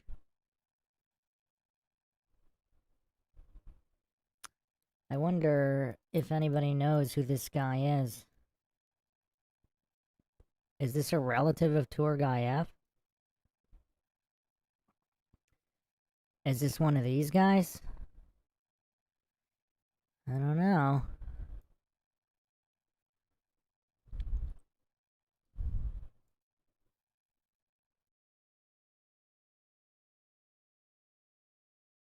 Er is een noodoproep gedaan. Dus het kon zo onmogelijk nog al bij de rivier zijn.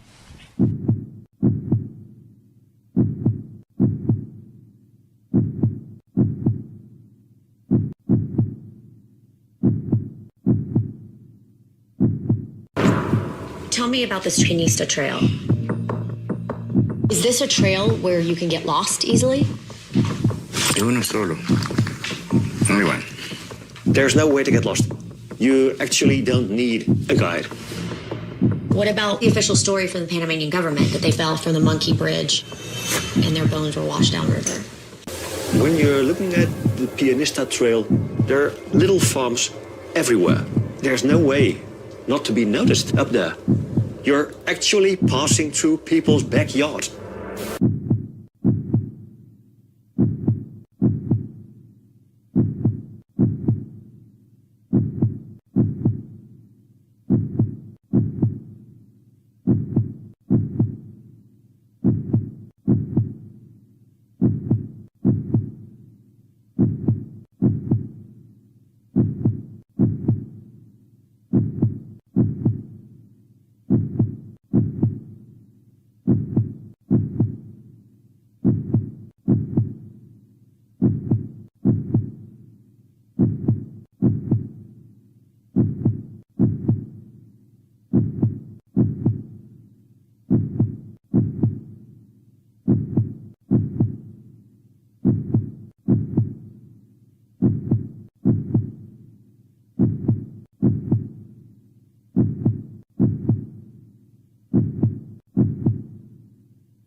Okay, so I don't know how much of this is rumor, but here we go.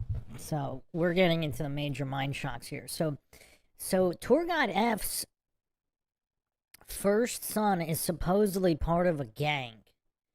Supposedly frequents Bocas del Toro, where the girls were previously. So did he meet or see them earlier and was familiar with them? So another rumor is that while he was drunk, he told somebody he ran into the girls at the pharmacy, and then magically the CCTV footage is deleted. Supposedly he likes foreign women. Supposedly people saw him in the area when the girls disappeared.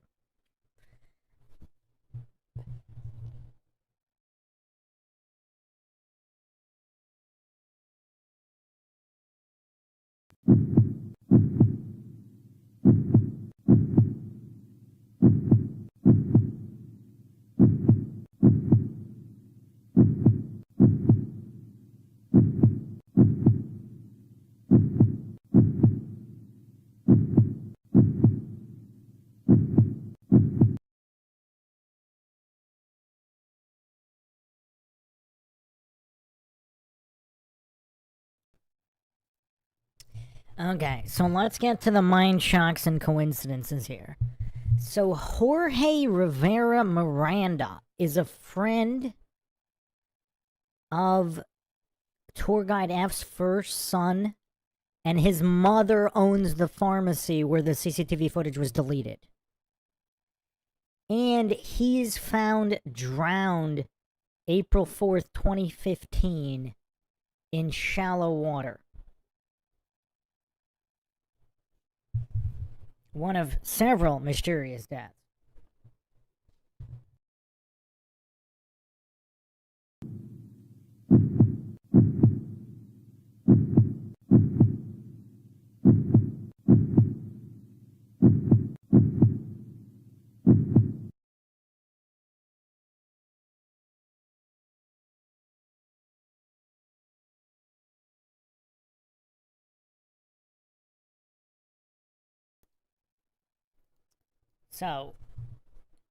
So, hold on a second here. So,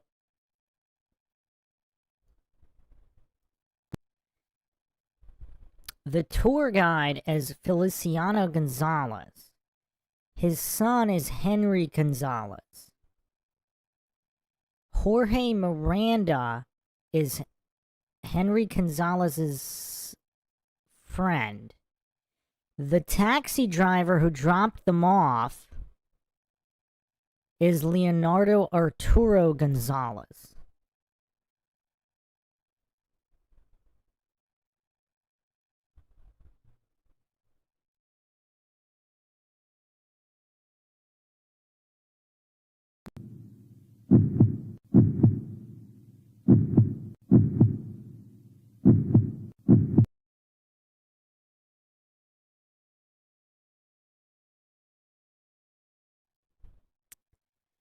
So different Gonzalez. He's got the accent over the A. So the taxi driver claimed he witnessed Henry Gonzalez and Jorge Manuel Murgas in the Pianista area April 1st.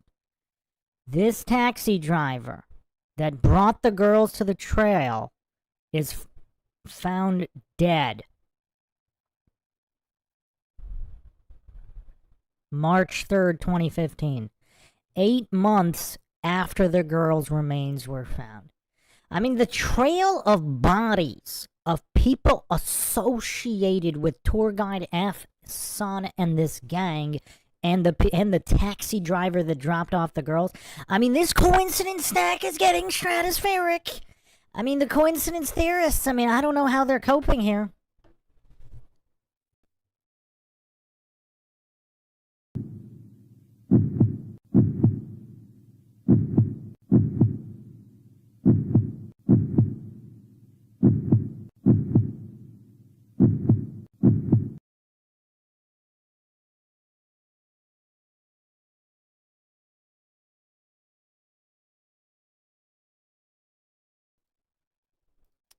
The other issue is with some of these locals, there's a lot of unsubstantiated information, and a lot of these names like Cesar Castillo are pretty common.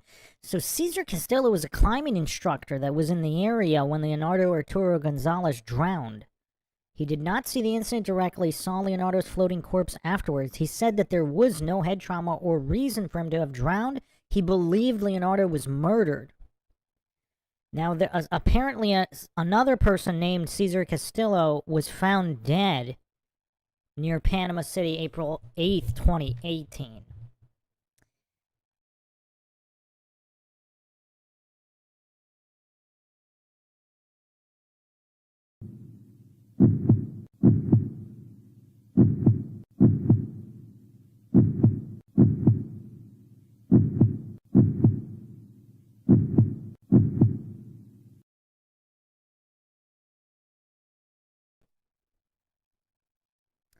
In yet another coincidence, Osman Valenzuela disappeared 3 days after the girls were missing. He was found dead from drowning in Chiriquisito River. Also was part of the gang. It was discovered that he had met KRIS and LISANNE. The swimming photo was discovered on his phone by the police after his death. His body was found in a river located between the districts of Boquete and Gualaca. I mean, the coincidence stack here is just absolutely stratospheric.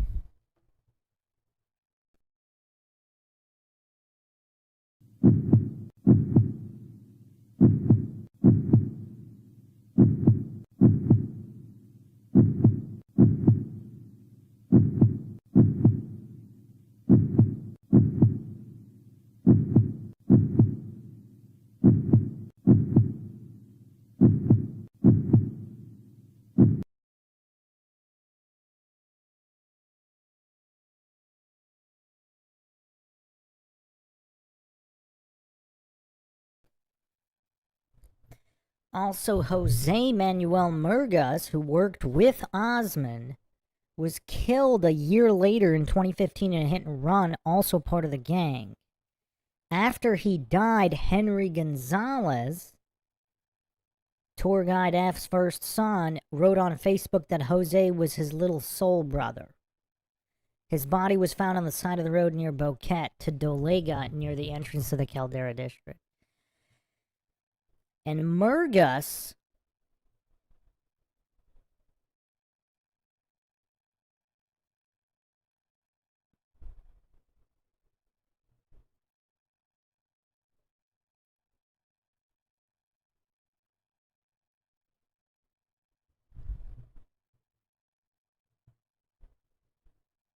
was sighted with Henry by the taxi driver. And this guy also ends up getting killed, who also worked with Osman, who got killed. Is everybody following here? I mean, we'll get to more receipts in a moment. But is anybody else's head spinning here?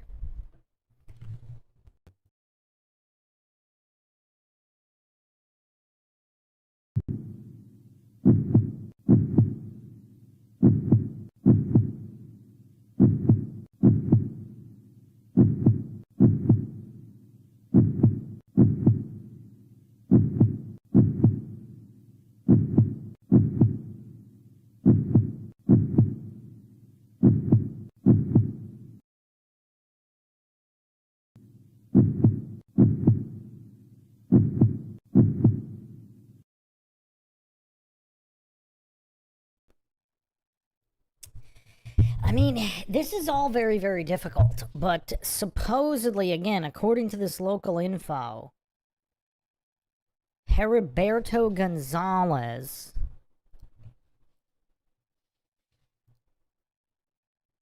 is in a conflict with the Sabrison family, who owns the El Sabrison restaurant in Boquete, where the girls had brunch.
Yeah, I mean, this is all pretty tough.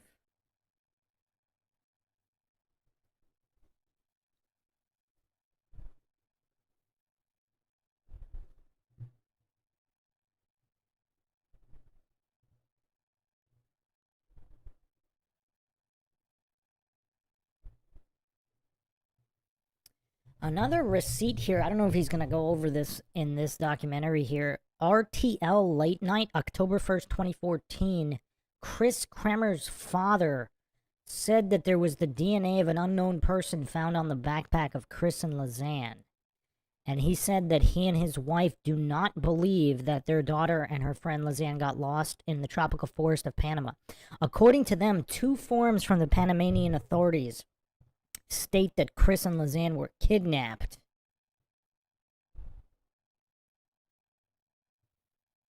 La Estrella newspaper also said that there was a fingerprint on the smartphones of the women that were in the Panamanian database, but no other info was given.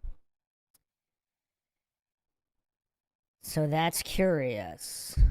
That's very, very curious. Let's continue the tangled web here of this local gang.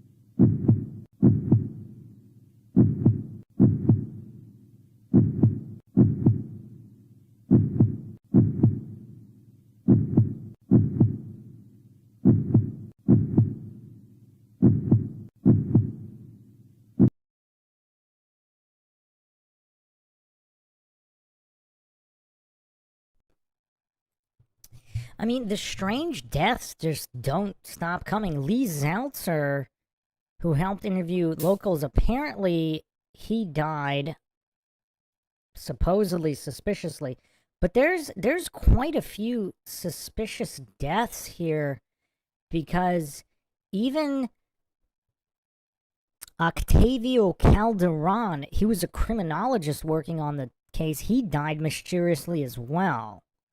He's the one that stated that KRIS and LISANNE did not die due to accident, but they were murdered because of the phosphorus found on the remains, where he stated that fertilizers or chemicals were used on them.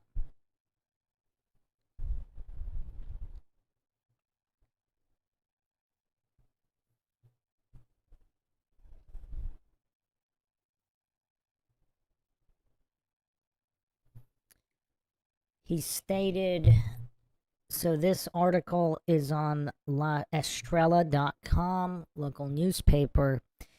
Nothing indicates that they were near water besides two bones from different parts of the body of two different people. Never just end up washed on the same sandbank together. This shows that someone placed them there. There is no other possible reason. The way in which the ankle and bones have been found could indicate that he is a young person who is inexperienced in these types of situations, an amateur improvising once presented with obstacles. And so this guy passes away mysteriously. This expat who investigated and interviewed people passes away mysteriously. All these people associated with the gang, the taxi driver that dropped the girls off gets murdered. I mean, just the trail of deaths in this case is astounding. I mean, this is like a Hillary Clinton situation.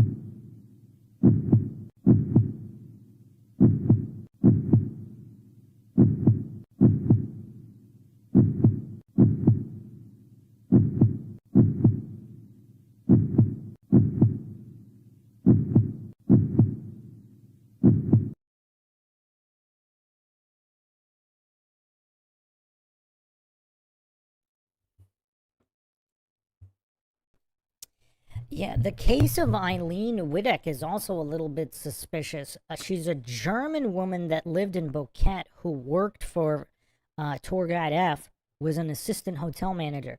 She went with tour guide F to the girls' house on April 2nd when they failed to show up for a scheduled hike. Eileen assisted tour guide F in notifying the police about the disappearance soon after she left Boquete and returned to Germany. It's unknown how much she knows, but it's rather suspicious why she left Boquete so quickly.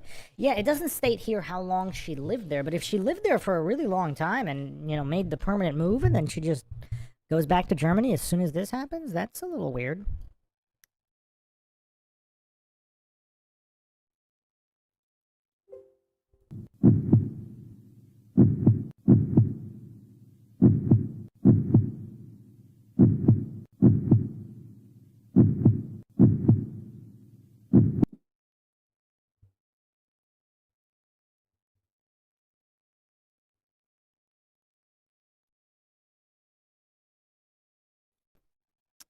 So how many Gonzalez's are there? Because Lorenzo, a local guide, saw the girls on the trail the day they disappeared.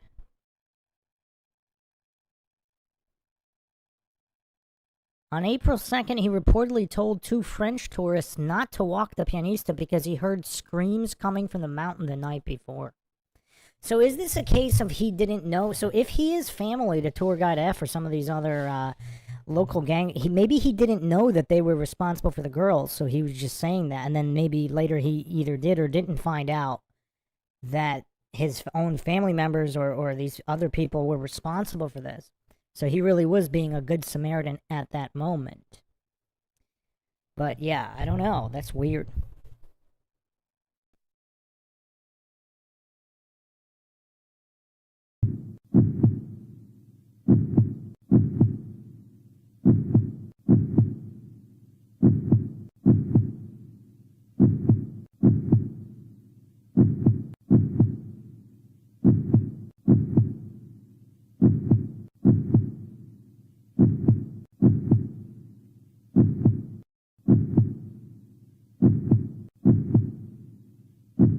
Expedientes Nets investigó el recorrido de Lisanne y KRIS ese lunes. La mañana había estado soleada y cerca del mediodía, el primer registro de su presencia se da en el sendero de Alto Lino. Aproximadamente eran las 2 de la tarde, cuando el dueño de la casa de Pedro las ve. El testigo que prefirió hablar fuera de cámara nos contó que las vio llegar y le preguntaron si ese era el sendero del pianista, pero él les contestó que no, que era el sendero Piedra de Lino y que este era muy bonito porque se podía ver Boquete entero. Las chicas, refiere el testigo, ingresaron al sendero de Piedra de Lino y como 15 minutos después las vio bajar, por lo que les preguntó si habían subido y dijeron que sí, pero el testigo...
Otro testigo que las ve estaba en la tienda Nelita.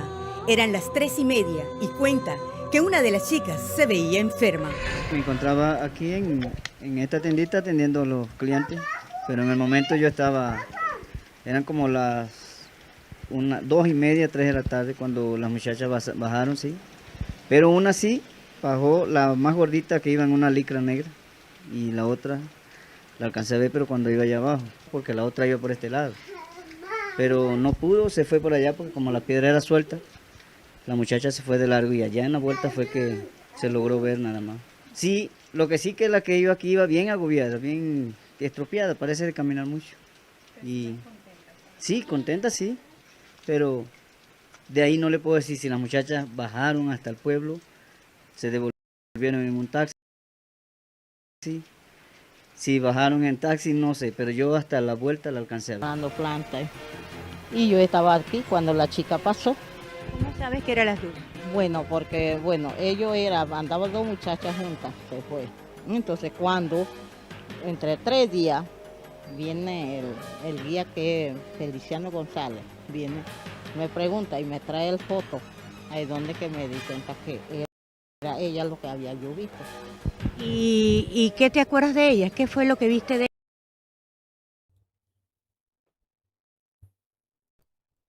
Does anybody find this strange that this local woman...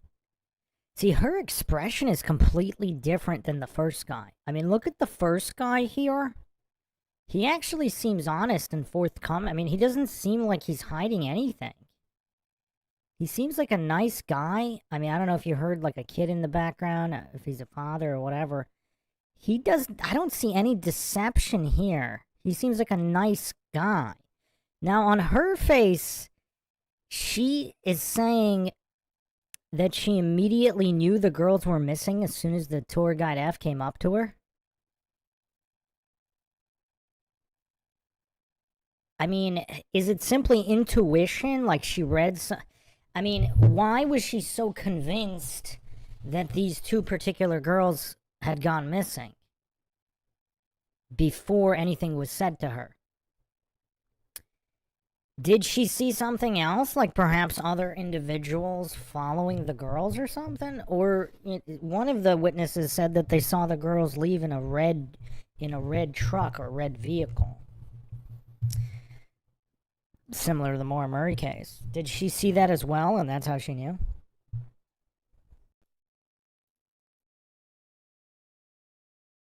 Aquí cuando la chica pasó. ¿Cómo sabes que era las dos? Bueno, porque, bueno, andaban dos muchachas juntas, se fue. Entonces cuando, entre 3 días, viene el guía que es Feliciano González, viene, me pregunta y me trae el foto, ahí donde que me di cuenta que era ella lo que había yo visto. ¿Y qué te acuerdas de ella? ¿Qué fue lo que viste de ella? Bueno, como yo estaba aquí, yo no reparo la persona, bueno, solamente veo la cara porque ella pasó y me dijo. ¿Te saludaron? Sí, sí. Y entonces no reparé más, no reparo porque esto es un sendero de los turismos. ¿Iban solas? Solo, sí. ¿Viste entrar algún carro o algo? Bueno, eso sí, no. Iba a oscurecer.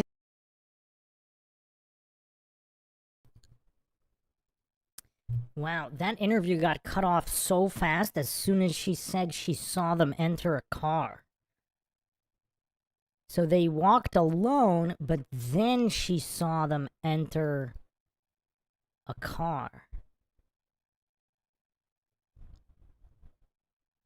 Did you see them get into a car? Yes, I did.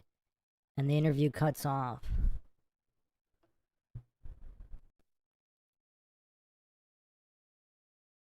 Iba a oscurecer más rápido que en otras ocasiones porque el día estaba feo. Así que ese fue mi pensamiento y se lo hice saber a mi esposo que estaba ahí conmigo. Pero al día siguiente nos enteramos pues que se habían extraviado. ¿Algo más que usted viera y que le llamara la atención? Me llamó la atención que llevaban un pantaloncito corto, que iban para la montaña, que hacía frío y que la maleza le iba a lastimar las piernas y el frío les iba a morir. Lorenzo es guía de turismo y conoce todos los senderos de Boquete. Fue el último testigo que las vio. Bueno, yo vi dos mujeres, dos personajes así como dos mujeres pues, pero yo estaba muy lejos de donde estaban. Y cuando usted las vio, ¿ellas hacia dónde iban? Bueno, llevan casi de espalda hacia allá, hacia... What about the official story from the Panamanian government that they fell from the Monkey Bridge and their bones were washed downriver? No way. This area also has a bit of a reputation. Yes, I know. There are other people who have gone missing here, correct? Yes, correct. There's hundreds of cases like that. Tonight, a special Tuesday edition of 48 Hours, new developments in a deadly international mystery. Yvonne Baldelli vanished from a tropical Panamanian island in 2011. Latest on the mysterious death of a young American tourist in Panama. Catherine Johannet's body was found on a hiking trail. This morning, Panamanian authorities are speaking out on the mysterious death of 23-year-old American. The alarming headline involving an American woman on vacation in Costa Rica. Authorities say they have now found the body after she disappeared and that this was murder. Authorities today identified. Tonight, missing in Costa Rica, a mystery that remains unsolved after a Tampa man disappeared on vacation. In this developing story, heartbreak for a Westchester family tonight after learning the tragic news of their missing loved one. Catherine Jeannet of Scarsdale disappeared in Panama Thursday after reportedly leaving her hotel room to go backpacking. Her family says it was told yesterday that the 23-year-old's body was found.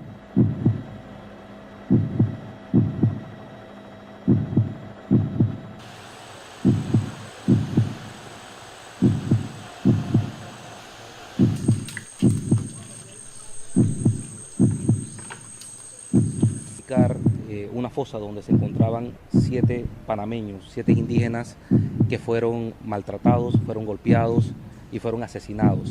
Y se estableció como una de las causas de muerte golpes contundentes y definitivamente tenían otras lesiones que evidenciaban que habían sido maltratados, golpeados con objetos punzocortantes. In December 2010, Barbara Strunkova vanished while living in Costa Rica.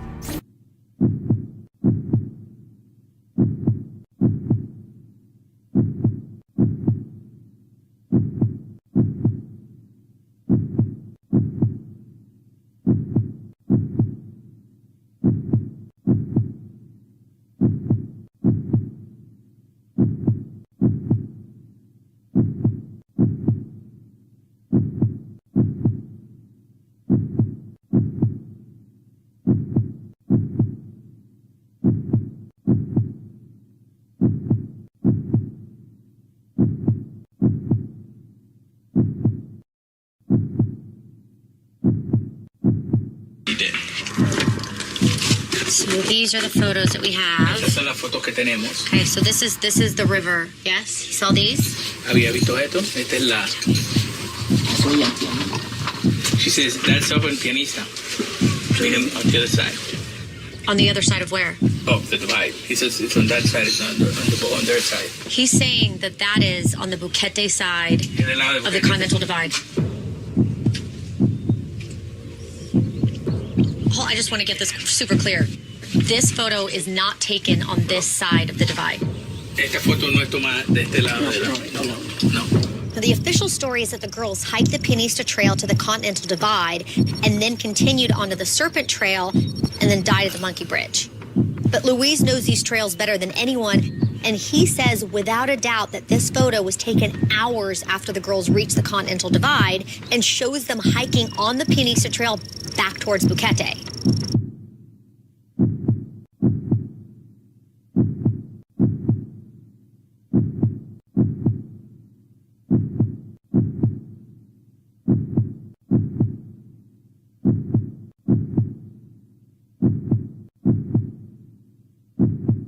Otra de las situaciones que pudiéramos estar enfrentando y que no se puede descartar.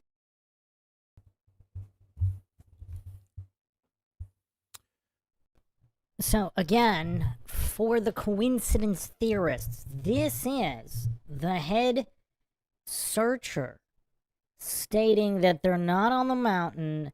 He would have found them. He said they may have been physically attacked and taken to another location, which would prevent us now from locating them.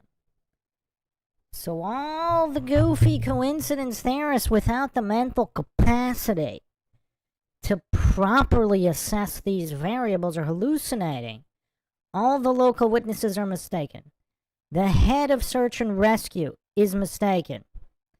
Everybody is mistaken, and they somehow magically got lost, got hurt, and then weren't found by all of the countless locals walking those trails and other trails that you can't even see that crisscross the main trails. They just couldn't find them. Oh, Clark. Clark is in the chat. I have traveled extensively there. I have lived in the jungle there for weeks on end. You missed quite a lot, Clark. You missed quite a lot, but we still have some to go over here.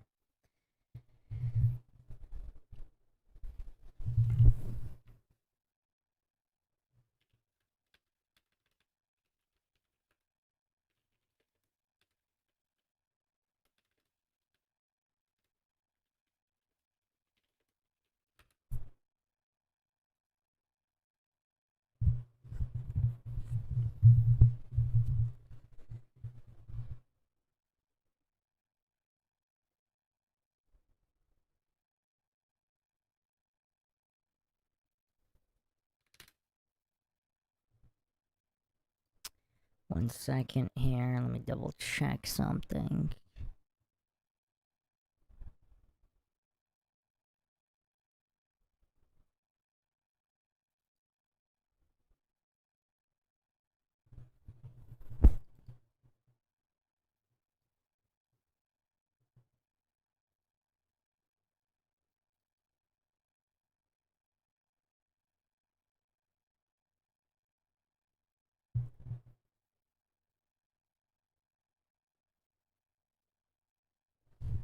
So BB asks an interesting question here. Only one of the two were wearing short shorts, according to the old lady. She said one of them was wearing shorts. I mean, both of them were wearing shorts, supposedly.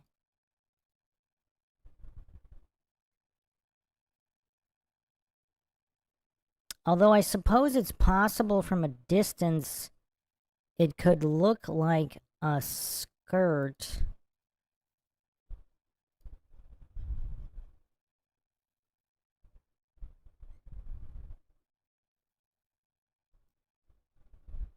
Unless they were saying one of them was wearing jean shorts. I mean, obviously the language barrier could be a little bit tough.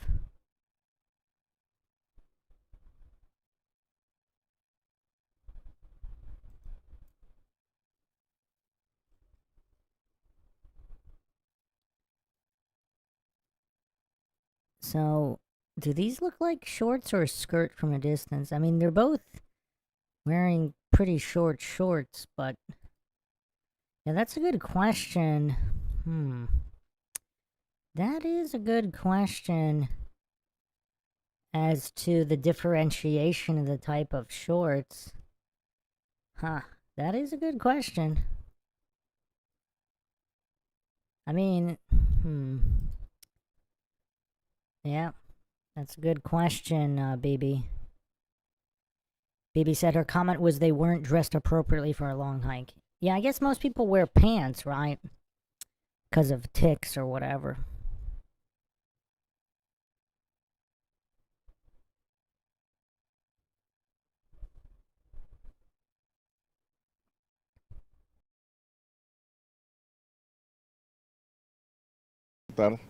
Es que pudiesen haber sido agredidas y trasladadas a otro sitio y después ocurrir otras acciones que hasta el momento impidan su ubicación real. De ser cierta esta hipótesis, para concretar la acción se debió utilizar violencia o intimidación para someterlas. Debieron participar más de una persona. Debieron participar más de una persona. Más de una persona.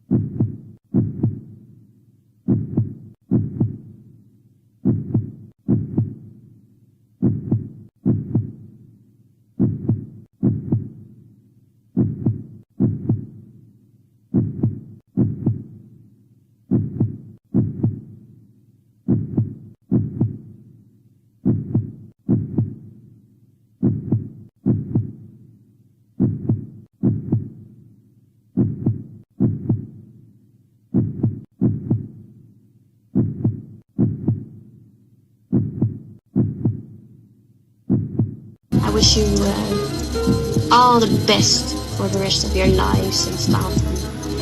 I'm really going to miss you.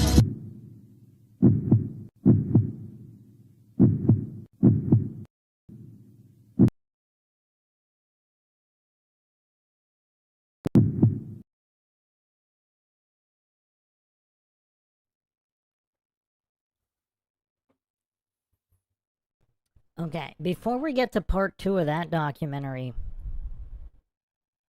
let's break down this photo here. So, well, let's look at the map first. So this photo is taken in an entirely different area. So, oops. There we go. So this photo, there's quite a few different waterfalls too. There's a volcano, there's the Lost Waterfalls here. Supposedly the screams were heard by a local on the 5th day, and 3 men were seen running away from the area around the Lost Waterfalls, which is also where a plastic bag, a shoe sole, and a hair were found. So the Pianista Trail is in this other, is in the other direction. This is Boquete, Spanish by the river, Miriam's house. Now the Caldera Hot Springs is the area of the photo, and the Rio Chirique Nuevo, that's where some of the other people were found. But it also appears that some of these night photos could have been taken in El Rio Encantado, closer to Alto Boquete, and this is where the swimming photo was taken, which may or may not have been the girls. So just so everybody gets a layout here. So this is the layout of potential locations. So now, let's break this down.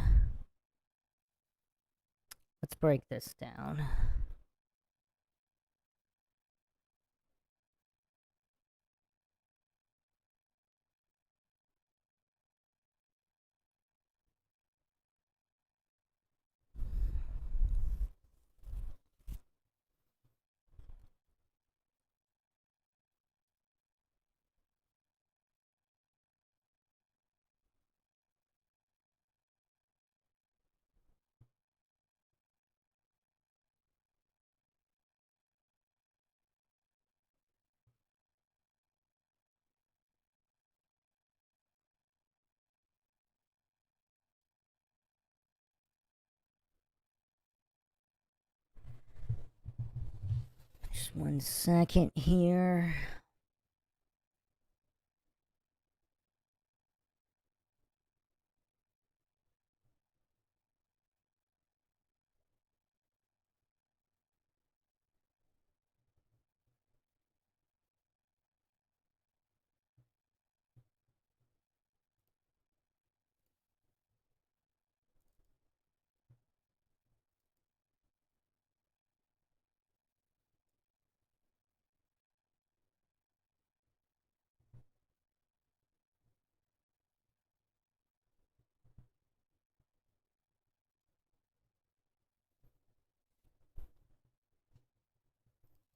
Okay.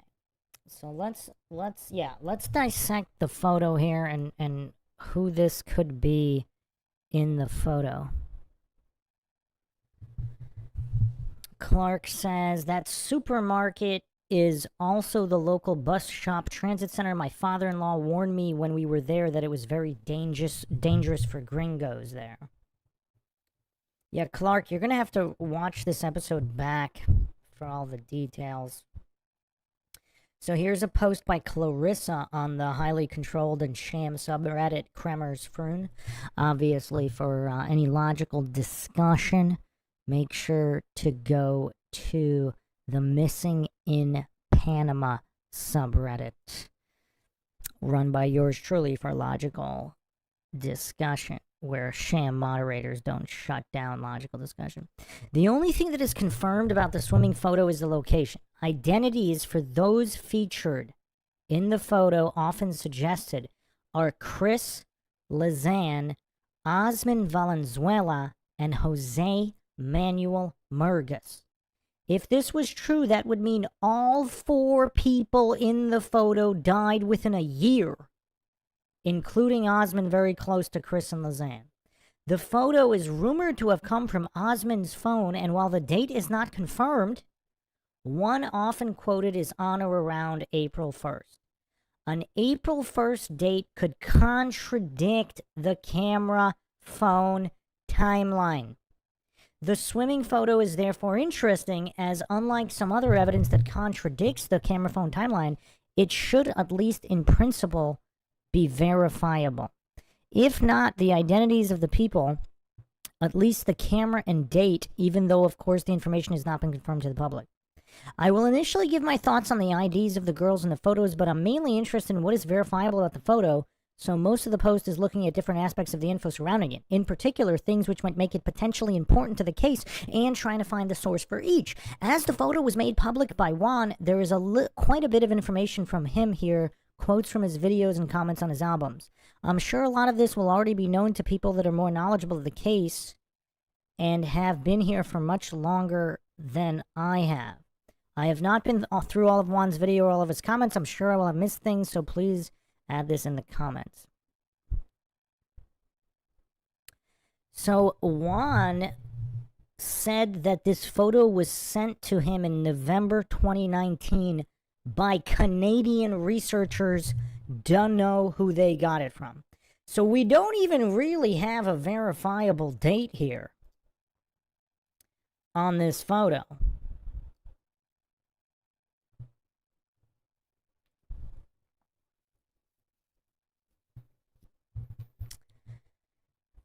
But it is curious. It's definitely curious.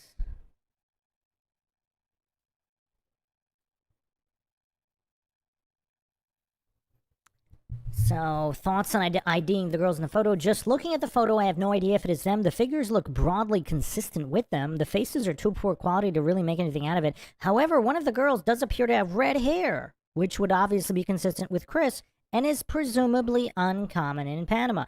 It looks red in the image, but I'm not sure if that's due to the poor quality or there's a false reddish color in other places. I wonder if it's possible it could be blonde. Comparing the arms of the dark-haired girl to those of the guys in the photo, maybe this girl is perhaps not skinny enough to be LISANNE, but this could also be due to the poor quality of the photo. Yeah, I mean, it's really impossible to tell anything about the quality from the photo. I mean, it's just such a bad quality photo.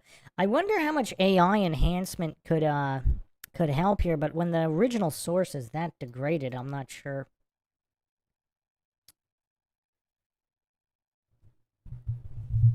It is not possible to tell skin tone. It's possible they could be from Northwest Europe, but given the skin color in the photo, it looks very similar to the guys. They could be locals, although the fair-haired girl would have dyed hair in that case, I guess.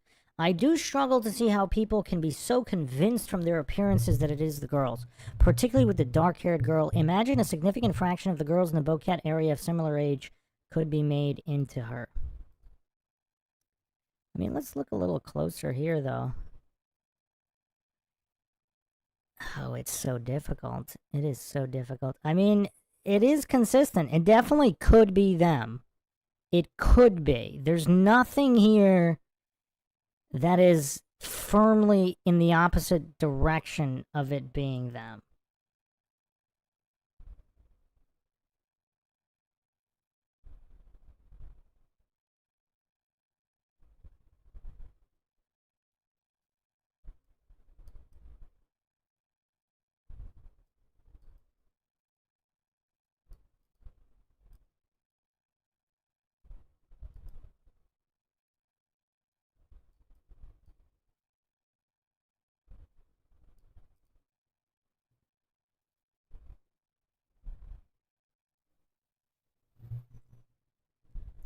Date of the photo. I could find no source for a date that was suggested to originate from the source that sent the photo to Juan in the first place.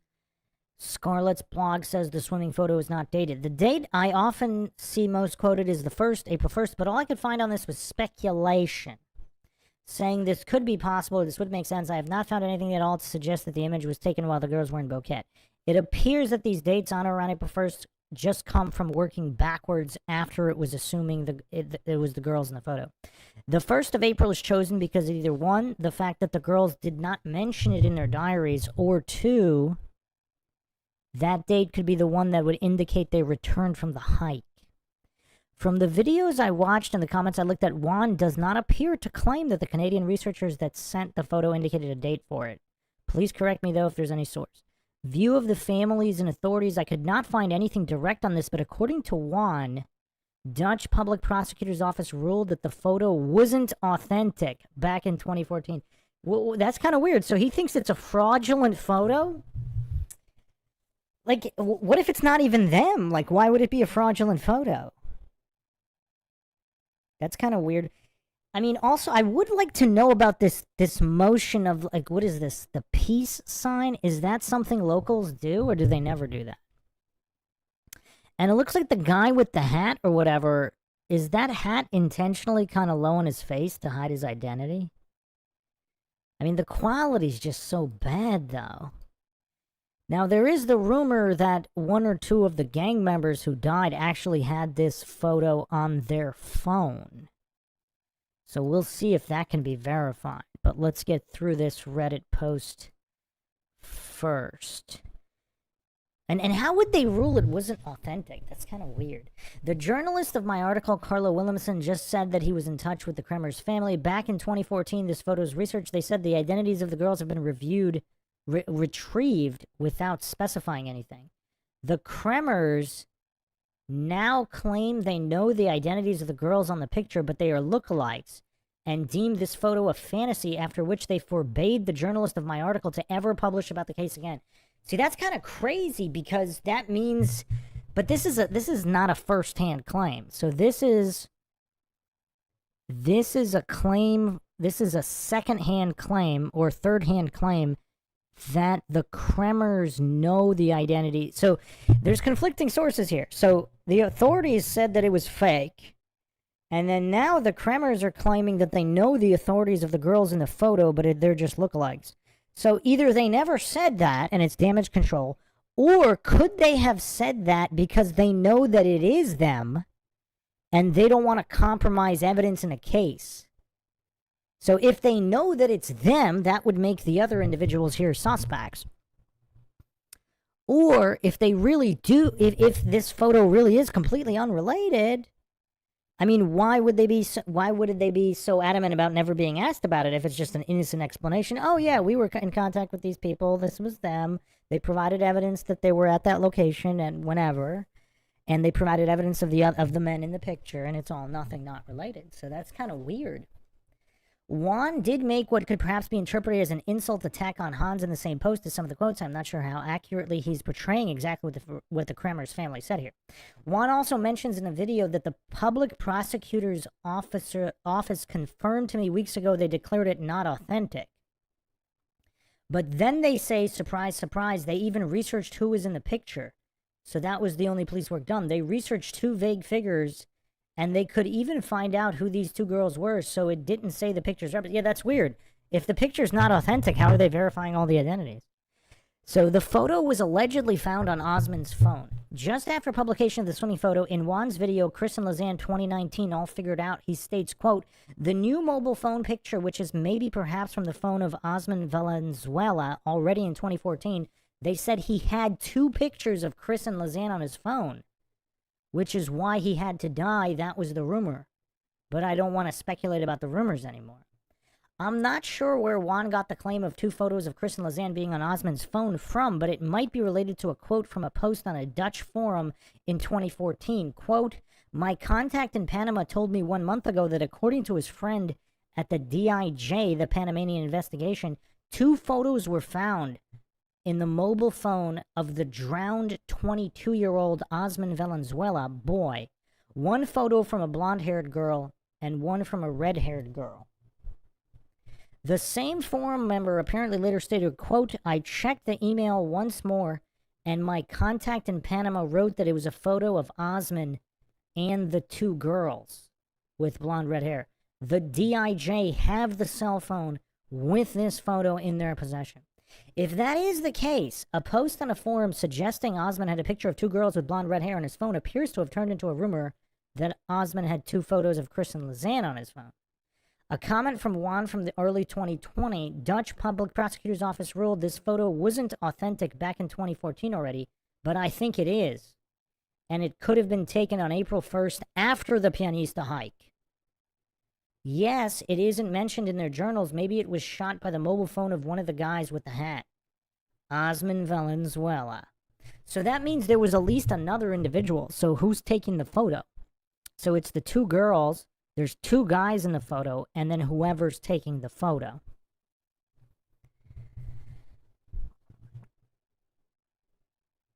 Clark says, my in-laws own property about a half a mile from Pianista. My sister-in-law was engaged to the chief of police's son at the time. I have been there several times. So I forgot if I asked you this. What do your in-laws think about this case? Clark.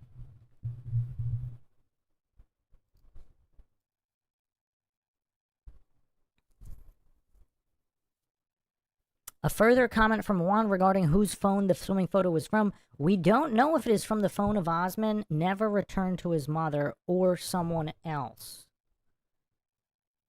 So here's a photo of Osman.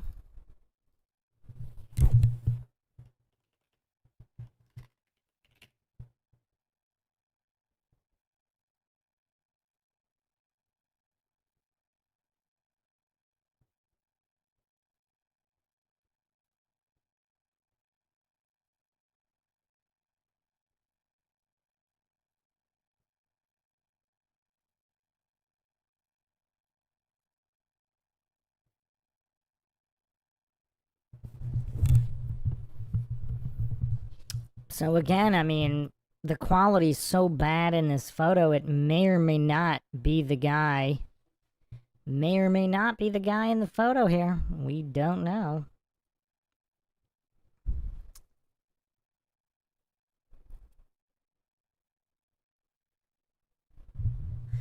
Okay, I have seen suggestions like this on here a number of times. I could not find a source for this claim. Juan at least does not mention this in his video about the release of the swimming photo, which seems unlikely that the infant was known to him at the time. I did find relevant information that could explain the rumor. Mr. Muazzez was friends with Osman. The name is relevant, but I will omit the first name given he appears unrelated to the case. I'm not 100% sure if Muazzez is another given name or a surname, but he uses that the last name in his profile. Juan appears to interpret it as a surname. I assume that is the case for now. Juan, someone else found the following post on his Facebook placed in memory of Osman. Note the KRIS on the top left, which Juan interprets could only be KRIS, K-R-I-S, but it's spelled C-R-I-S-S. That's kind of weird. That is kind of weird. So this is a screenshot here. Huh.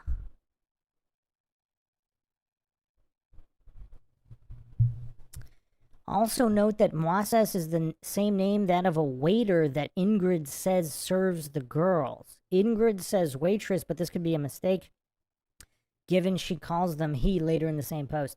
It is also not clear if Ingrid is using a given name or surname here from her post. I would guess given name, but either is possible. We can't rule out that Moises knew Chris and had entered her name incorrectly into his phone. However, it is also possible that Chris, C-R-I-S-S, is someone Moises knew actually called C-R-I-S-S. For example, the C-R-I-S-S he has or had on his Facebook. Juan notes this but dismissed it for one reason. She is a mother of 4. It's not like they are friends or in touch. You know, what's kind of weird, though, like, how popular is the name C-R-I-S-S?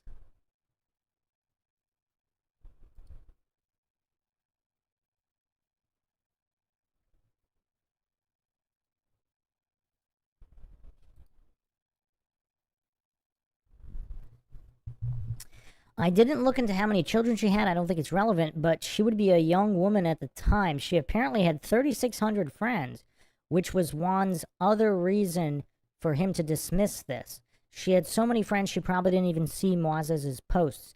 I was not able to verify the number of friends, but was able to find that she at least knew Moises enough to interact at least once with his profile in 2014. People can make their own judgment on the most likely explanation for this C-R-I-S-S. So how does it go from C-R-I-S-S being K-R-I-S-S, K-R-I-S, being on Moises' phone to K-R-I-S being on Osman's phone? This appears to come from Juan's video, KRIS and LISANNE 2020. Chris was C-R-I-S-S on Osman's phone, where he states, Moises put K-R-I-S in his phone, introduced her to Osman as well, if he wasn't already joined by him there, and then they had a lovely time together. There is no further discussion around Chris being in Osman's phone in the video as far as I can tell. The above statement seems to be Juan's reason for the title of his video. No evidence is presented or even suggested that either a KRIS or CRISS were on Osman's phone. Now, how crazy would it be if one of the girls in the video if this is not Kremers and Frooon, is this a different CRISS? I mean, that coincidence would be too extreme. I couldn't find any connection between CRISS and the swimming photo. It is possible it's a combination of two of Juan's speculation. That CRISS was in Osman's phone and the photo was on Osman's phone, which has turned into the swimming photo being under the name CRISS in Osman's phone. So, look at this here. So this is Osman, and looky here on what kind of a hat he's wearing here. Look at this. That looks like the same hat, doesn't it?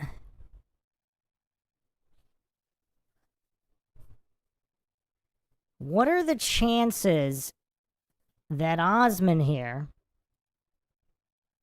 who ends up dead, went swimming with a redhead and a brunette that wasn't KRIS and LISANNE?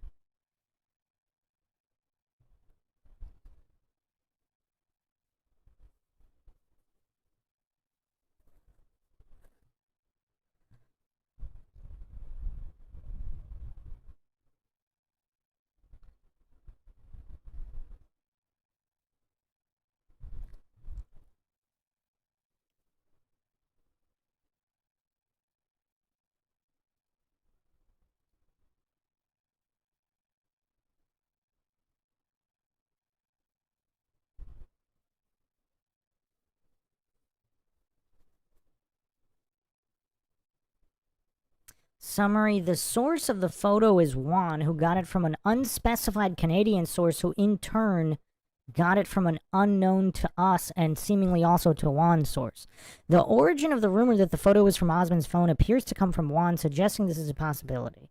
As far as I can tell, he does not even claim his source for the photo said this was the case. The relationship between the photo and a KRIS appears like it may have been made up by merging together different speculations by Juan, and these speculations themselves appear to have no substantial basis. I no longer believe that the hat in the swimming photo is a match for the one Osman is pictured wearing. Kinda looks like a match. I mean, it's definitely could be a match. You can't rule it out because it looks so similar. But this is what I mean about the controlled nature of this sham subreddit, KREMERS Froon.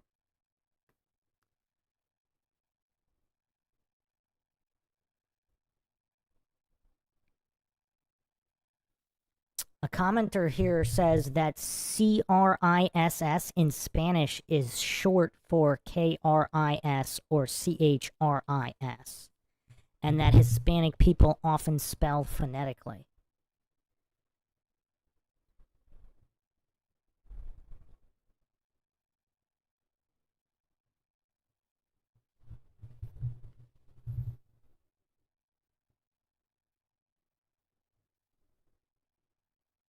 There's also rumors that Osman was out of sorts in the days following the disappearance. Some people speculate that if this photo was taken the day before, it's possible that these local gang members may have hung out with the girls and then didn't harm them. And if somebody else harmed them, cannibal locals or whoever, because there was a lot of bodies, there was a lot of body parts and skeletons belonging to many other people found in the same area. What if these gang members weren't responsible for their deaths? I mean, you have to say, I mean, they're definitely, you know, persons of interests at the top of the list if this is KRIS and LISANNE in the photo. But why would everybody be covering for them? I mean, there's so many problems here.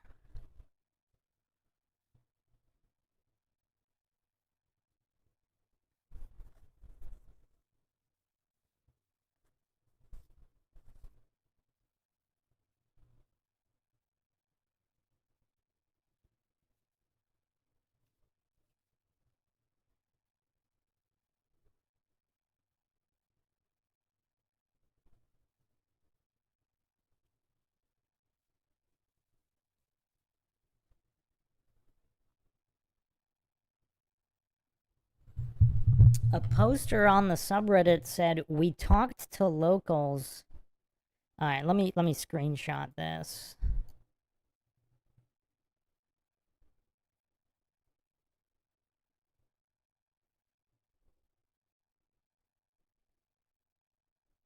Also, Osman was part of the Cineproc search party.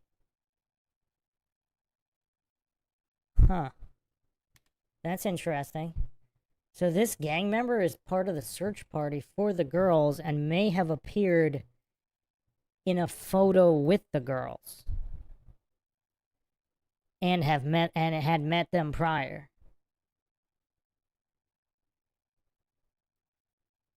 That's curious.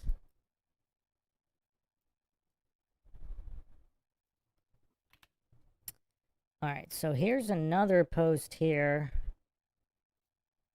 So this is the post in question that I was just reading on the subreddit. We talked to the locals, and even one of the gang members said he said it's one of their own. It is highly likely to be Lorenzo and the tour guide F with his assistants. The hard part is gathering actual evidence, which is hard, seeing how most were destroyed, and not only that the locals refused to talk, as the police were paid off by the cartel. That same gang member that we talked to back in 2016, he died from an accident in 2019. Seems to be no shorter to that. Let me bring up the timeline. Perhaps now's a good time to bring up the timeline. So this is just absolutely mind-shocking here. So look at this here. April 1st, the calls, the sun sets here. April 2nd, the emergency calls. April 3rd.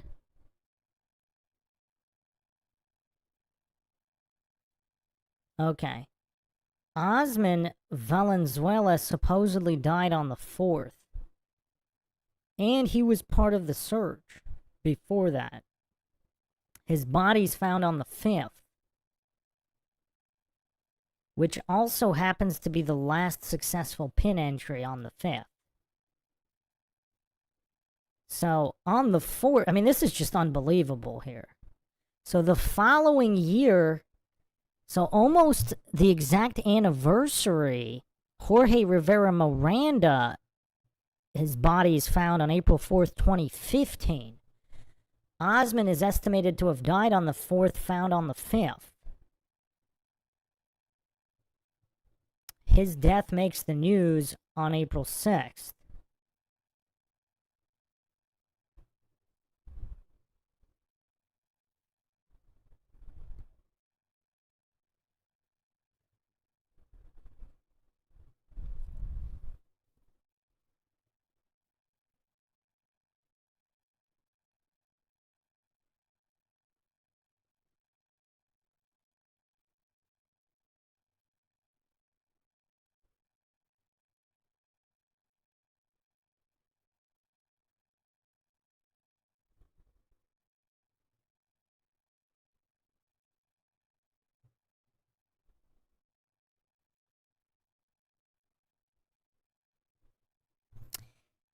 The other curiosity here is for this photo,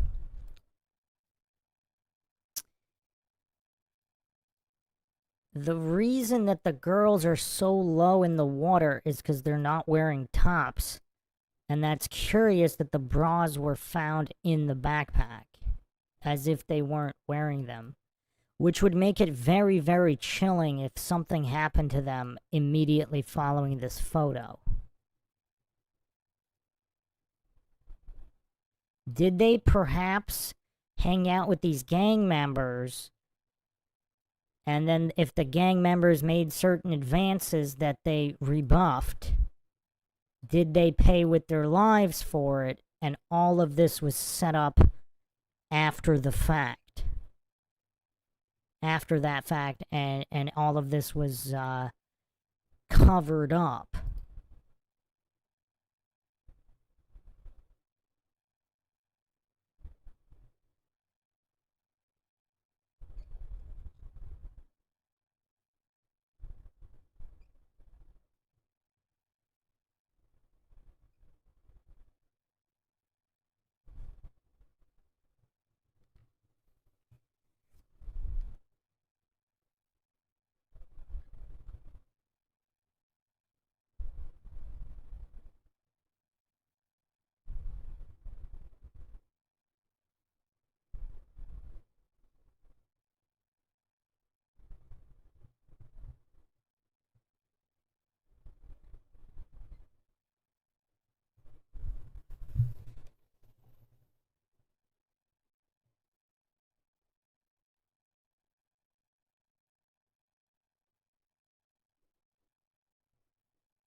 I mean, I suppose it's possible there could have been some genuine accident too. Like, let's say they're slipping.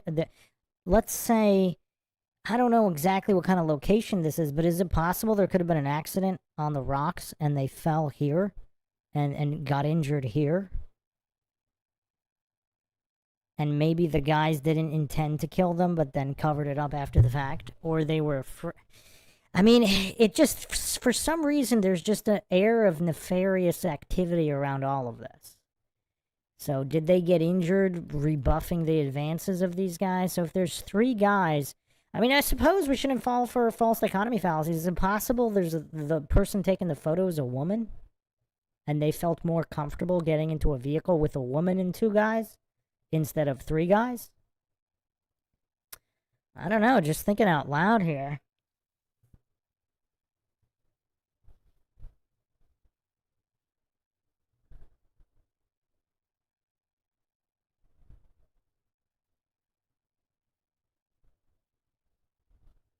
Clark says, never spoke directly with in-laws about the case. I could certainly ask, My father-in-law did mention the existence of cannibalistic indigenous, possibly some of the subsect fusion of Kuna and Santeria.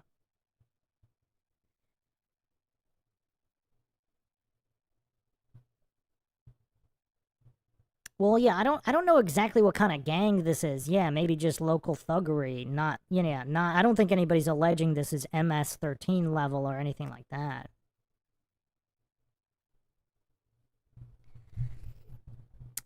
I mean, there's just something eerie about this entire case, and none of it makes any sense.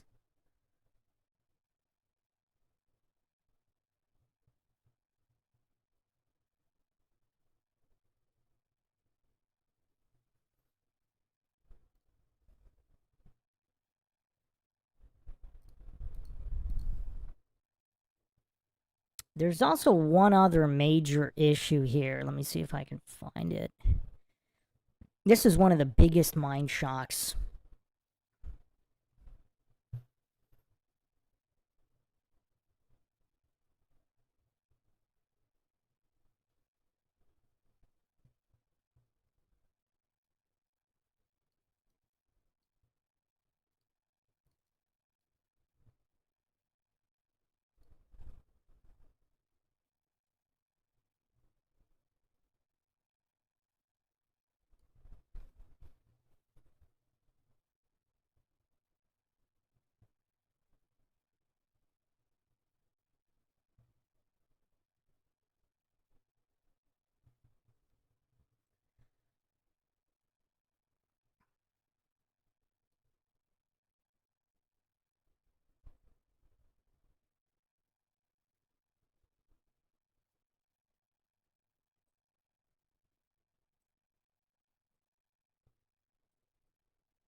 Let me see if I can find it here.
Well, now I can't seem to find it right now. Man, just 1 second here. There was a very, very damning photo, and I can't seem to find it now.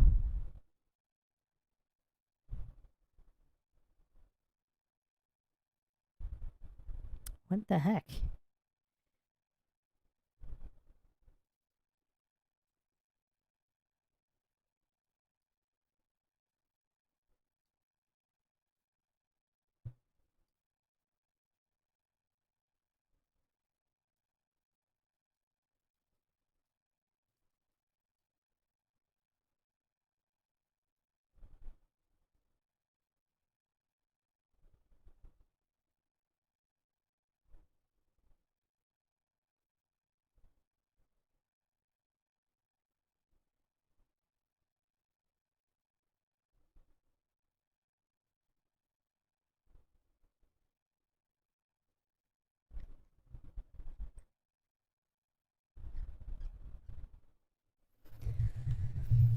So just to recap, there were 13 DNA samples taken of the straps, zippers, and edges of the backpack.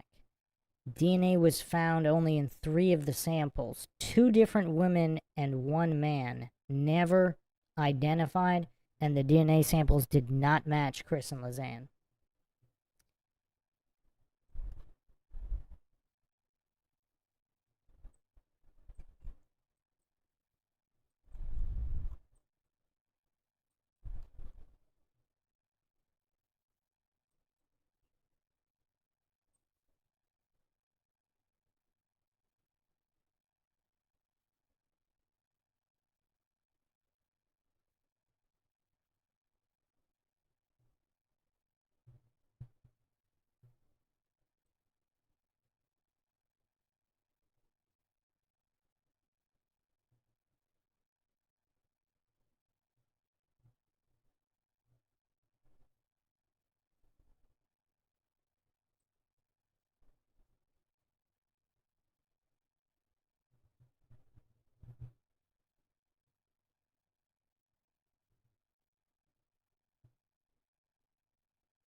There was also an insider talking about a local drug called scopolamine, devil's breath. You know anything about that, Clark?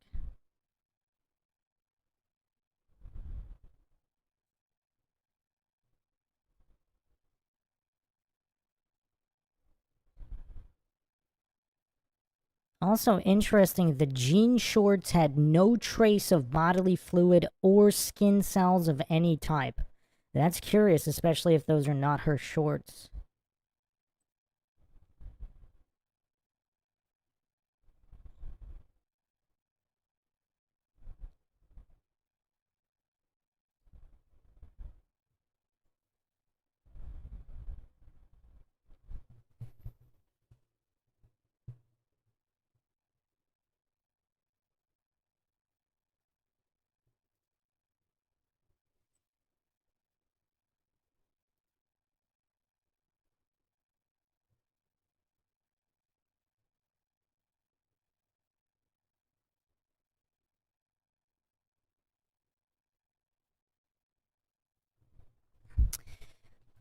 I'm having trouble finding... There's something really, really big I wanted to show, but okay, we're going to have to do that in the next episode. So I'll just put another video. This is one of the potential smoking guns here. This is a video uploaded by locals August 30th, 2014 by a friend of Henry and Osman. Make of this video what you will.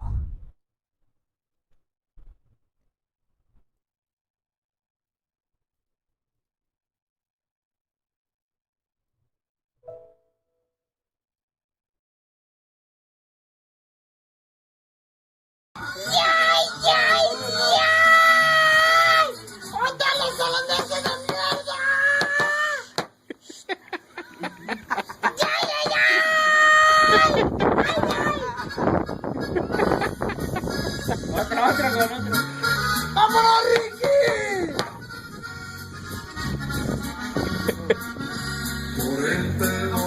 ¿Qué foto tiene, güey? No, Tira, Juan, otra. Ahorita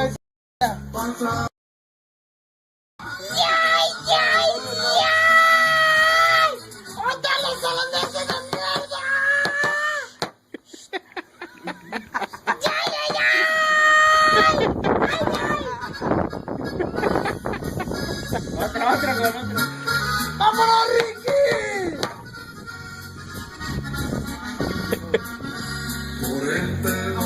¿Qué foto tiene, güey? No, Dale, dale, mijito. Tira, Juan, otra. Ahorita.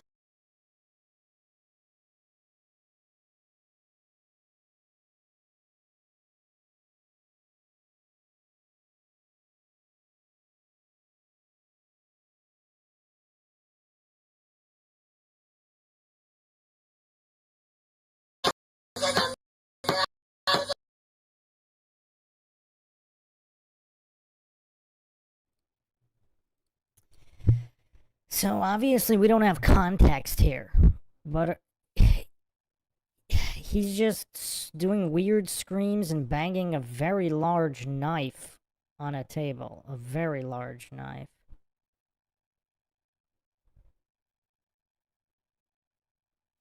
And we don't know what they're talking about. We don't know any of this.